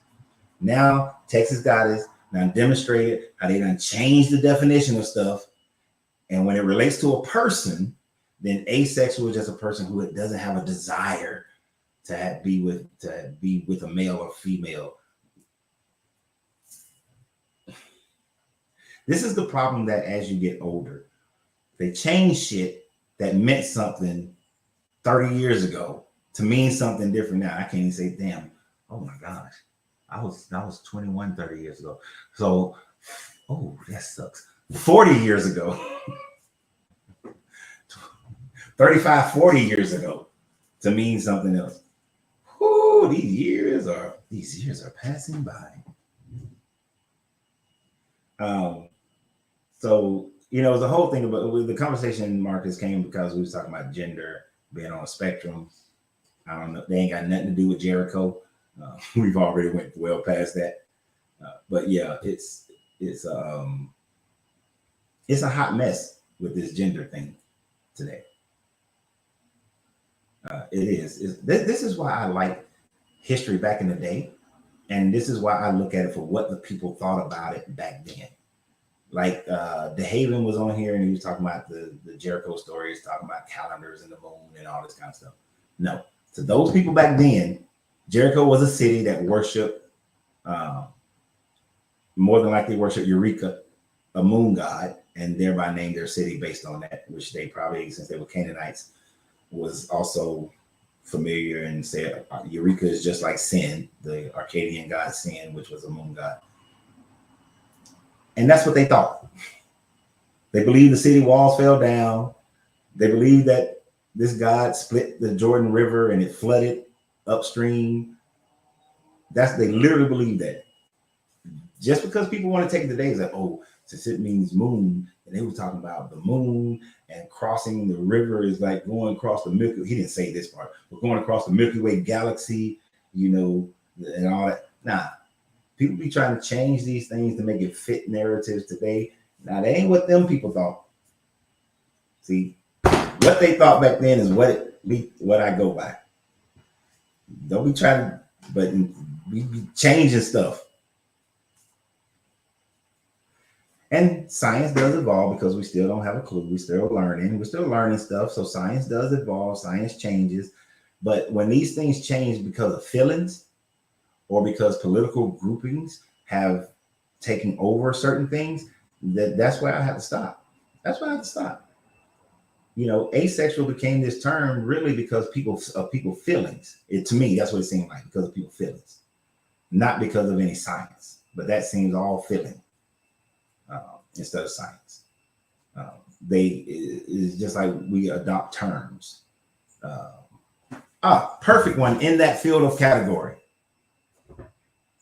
When we all grew up, because I think all of us I don't think anybody on here is 80 years old, but when we all grew up, gay meant someone, specifically, gay meant someone who likes somebody who is sexually attracted to somebody of the same sex, right? But if you go back to the 1950s and before, 50s and before, gay just meant happy. That's all it meant. Happy. Listen to some of those, like, Christmas about to come up, right? What's that song? It says we're going to have a gay old time in the song, because the gay back then meant happy. It had nothing to do with sex or how people feel gender-wise. But at some point, somehow, I've never done the research on how it came about. Somehow that word started to mean people who were attracted to the same sex. And then I guess the women wanted to be different and they started calling themselves lesbians, right? It's gay and lesbian is the same damn thing. I was saying lesbian is a woman who is attracted to another woman, but gay is now a man who's attracted to another man. But to me, because I grew up in a time frame where everybody was just gay. If you like the same sex, you're all gay, men and women. That's it. That's how it goes, right? But gay used to be happy, and you'll find plenty of songs that got that in there. And so people change these things based on feelings and political groups. If we're talking about that, then okay, that's fine. But when we're talking about facts, like science does change as we learn more, but stop taking science and trying to make it into people's feelings. That's the part that throws me off. I would love to see an excerpt from a book 30 years ago that says that. Not that I don't believe you. You know, you will probably, you know how the library's been trying to digitize everything? You probably have to go to a library that has digitized those books from the 80s and before in order to find that. Hopefully it's not on microfiche. I don't know if you remember having to use microfiche. I remember having to use microfiche. That would be a good thing to mess my kids up with. Take them to the library and see if they can figure out how the microfiche machine works. Was science true? Look at how definitions were changed during COVID pandemic. What was changed during COVID pandemic? I must have missed that one. Oh, that was the Flintstones we have a gay old time. Yeah, that's right. The Flintstones theme song does say that. But there's a Christmas song that has, so I said the wrong tune, but there's a Christmas song that has that term in it as well. Yeah, like the old encyclopedia books, like you can go find them green and white encyclopedias from back in the day. They probably have it.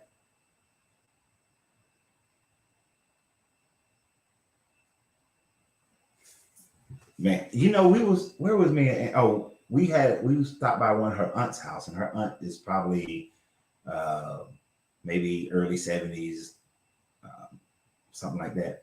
And when we was leaving, we both could have swore that she still got that green and white encyclopedia. Next time we go up there, I'm gonna check. If she got that green and white encyclopedia, I'm cracking it open. I'm gonna crack that joint open. What Christmas song used the word gay?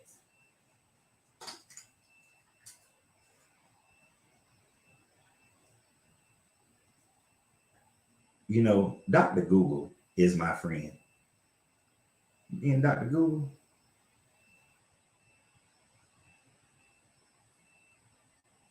Ah,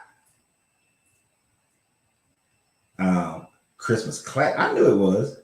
It's the most wonderful time of the year, with the kids jingle belling, and everyone yelling, telling you, be of good cheer. It is the most wonderful time of the year. I can't sing, so y'all ain't gonna get it that way. It's the happiest season of them all, with those holiday greetings and gay happy meetings when friends come to call. It's the happiest season of all. Ah.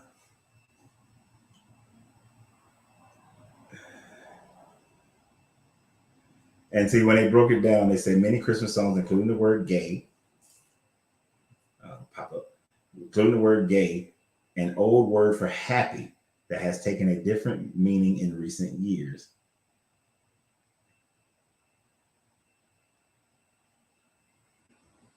Ah.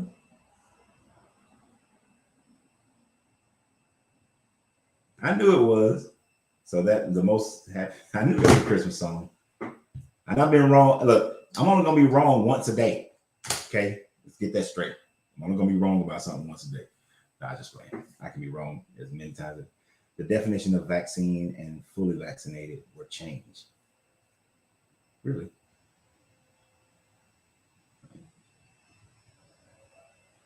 How did they change? Because to be vaccinated means you've been vaccinated against a virus, right? Or against a disease. What virus against a disease? And the vaccine is the product that is injected to do that. So how did that change? That's how I always thought vaccine and vaccination and the word vaccinated meant. Like when you was in school, getting ready to go to school, and you had to go get your vaccinations back in the day.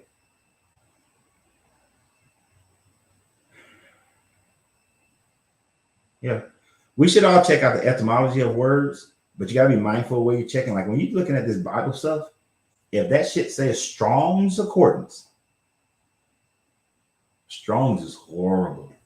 I used to use Strong's until I was talking to my guy in Israel back in the day, and I was wrong so many times it was sad. And then he asked me one time, he was like, "What are you?" In one of the letters, he was like, "What are you using to break down these words?" And I told him Strong's Concordance, and his response was literally, I'll never forget. His response was, "Throw that shit away."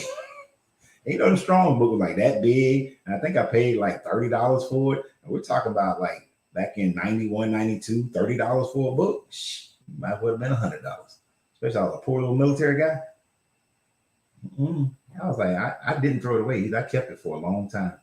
I think I kept that book until like 2000, no, 99, my last military move when all my stuff got lost, so called lost. But yeah, I don't, Concordance is horrible. Shit, I'd rather you use Vines than use Strong's, and I'm not even too big about Vines. I go through a bunch of different etymology. What I'll do is I'll look at 3, 4, 5 different etymology websites to kind of get a better understanding and see who wrote those. I don't know. I need to call my son today, matter of fact. But it has been over 3 hours, and I do have some other videos made, but I am going to a driving range because it's not raining right now. It looks like it might rain. and I need to go hit some golf balls because I refuse for my birthday to pass without me hitting a golf ball. So we about to get off here so I can go hit some golf balls. I might be able to sneak around in. We weren't considered fully vaccinated until you have had all of the shots. Of it requires 2 jabs, a booster. Can't get 1 shot. Claim to be fully. Okay, I see what you're saying. Yeah. You know how many shots I got? 0. Because I don't get sick unless I purposely do something stupid like I'm finna go and eat a whole bucket of ice cream, or I'm susceptible now because I've been eating so much meat, but I'm about to change that. And we're going to be talking about that next Wednesday. I'm going to have a guest on, Ernestine Jackson. Ate her way out of issues before, and we're going to talk about that on Wednesday. And she's going to be on Wednesday night, matter of fact. We're going to have our regular Wednesday service. We're going to have Wednesday service, and then we're going to have Wednesday night service. Yes, they did change the terminology because you need to. I'm with you. I see what you're saying on that one. Oh, yeah. Going to play some golf, man. Looks like it might rain. Where are you at, Boondocks?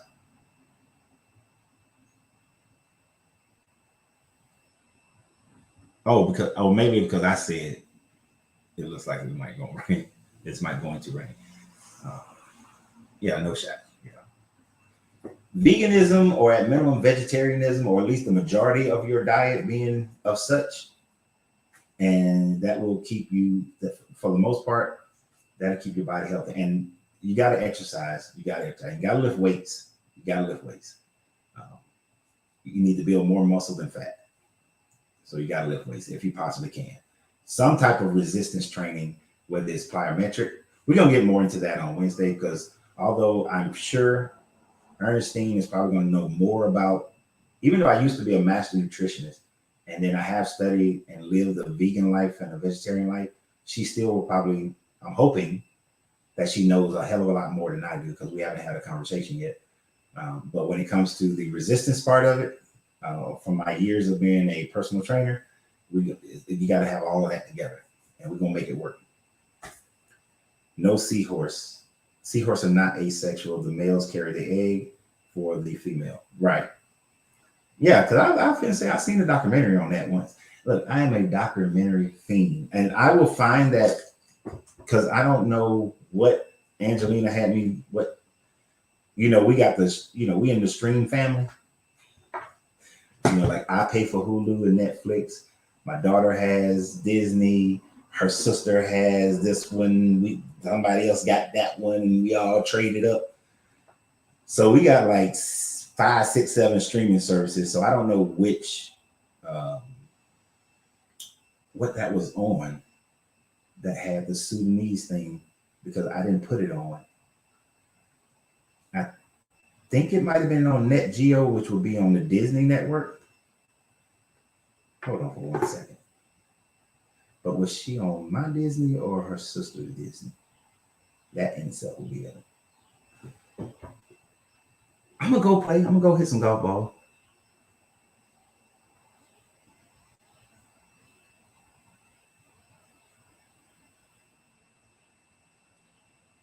Yeah, nutritional knowledge did get Dr. Savy murdered.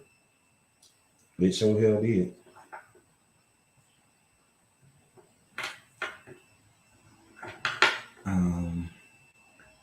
Do you think theories within science should be more consistent if they're proven true by scientific method, tested out ourselves, rather than act like it's true when we don't know? Yeah, yes, definitely. The more we test it, the better, and the more peer review, the better.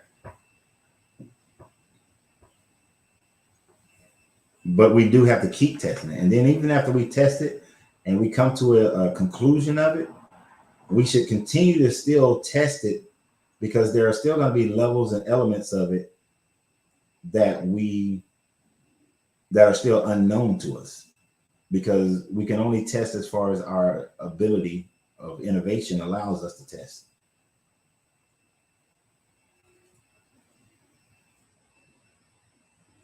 I'm trying to find this thing real quick before I get off here. I think it was Net Geo. and I think it's this one. That's a creepy looking lady.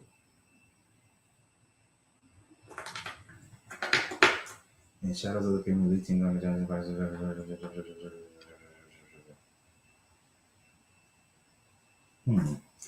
I don't know if it's this. I know I've seen this one.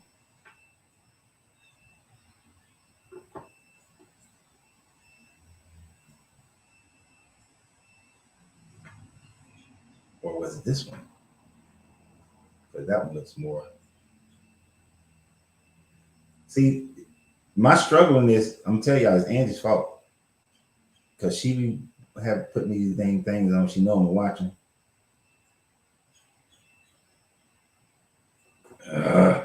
That's not telling me nothing.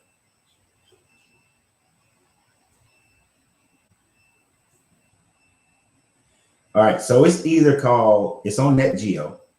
It's either called Egypt's Treasure Guardians, or it's called Lost Tombs of the Pyramids. I can't remember which one it was. Hold on. Let's skip a little bit.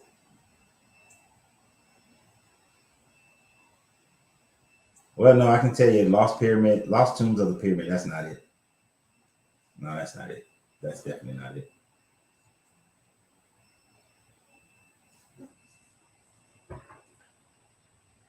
$85% of my time is to my TV is scientific and historical documentaries. I know, man. That's the way to go.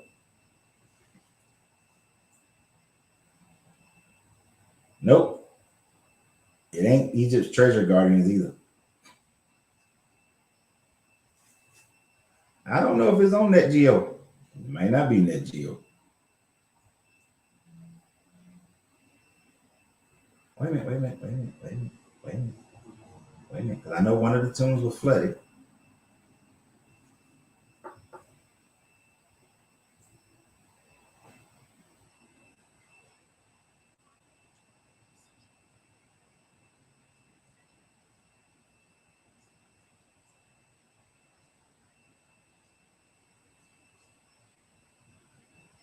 Okay, yeah, these are okay, found it. Yep, because that's that white lady. There's this lady, her specific thing is scuba diving in tombs, in these underwater tombs.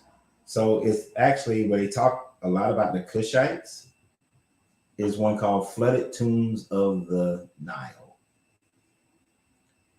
So on Net Geo, Disney, I know that's blurred. I'm trying to get it where it's not blurry. But Flooded Tombs of the Nile. Y'all got that? It's on Net Geo. But they talk, you'll be able to pick up some information about as we was talking earlier about the Kushites. Oh shit, I could have read it. Archaeologists and a team of divers into the flooded pyramid temples of Natasin, the last Kushite king buried at a royal cemetery in Nuri. Their target is the last chamber. Yeah, so they talk a lot about the Kushite kingdom in that one. So if you're interested in learning more about the Kushites, that is one. They also got one called Black Pharaohs, and that one also talks about the Nubian kings that overthrew the pharaohs and rulers of Egypt. Yeah, I saw this one too. That one is also good. The Black Pharaohs. They talk about the Kushite kings that overthrew Egypt as well. So that's another good one.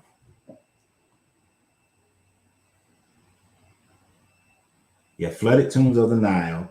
And on the same Net Geo, you got Black Pharaohs. They talk about the Kushites as well. I love Graham Hancock. I like the documentary that came out like earlier this year or last year.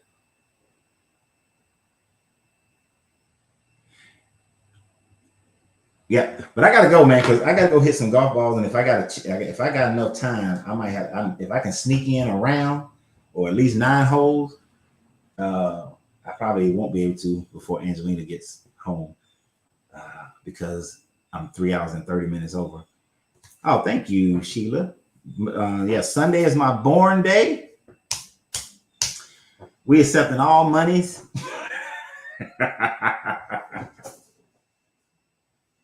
But y'all don't even have my cash app, so you can't do that anyway now. But we accepting all monies and give. It's the pastor's birthday, y'all. Come on for your pastor. Pastors need a watch, and you can't even tell time. How am I gonna know to be here on time as a pastor? Pastor need a jet. Pastor need a jet. But y'all ain't got my cash app, so you can't do it anyway. No, I would never ask people to do that. If somebody just did it, that's one thing, but I would never ask people to do that. Oh, so is your grandson? That's why your grandson is so amazing, because he shares the same born day that I have. So he's amazing. But y'all have a good one. Thank you. Happy solar return. And I will be putting out some videos, and yeah, I'm gonna talk a lot of shit about my birthday coming up. And so y'all have a good one. Remember, always you got to free yourself to be yourself, because your greatness is non-negotiable. Good journey, good vibrations, and I will see y'all live on Monday.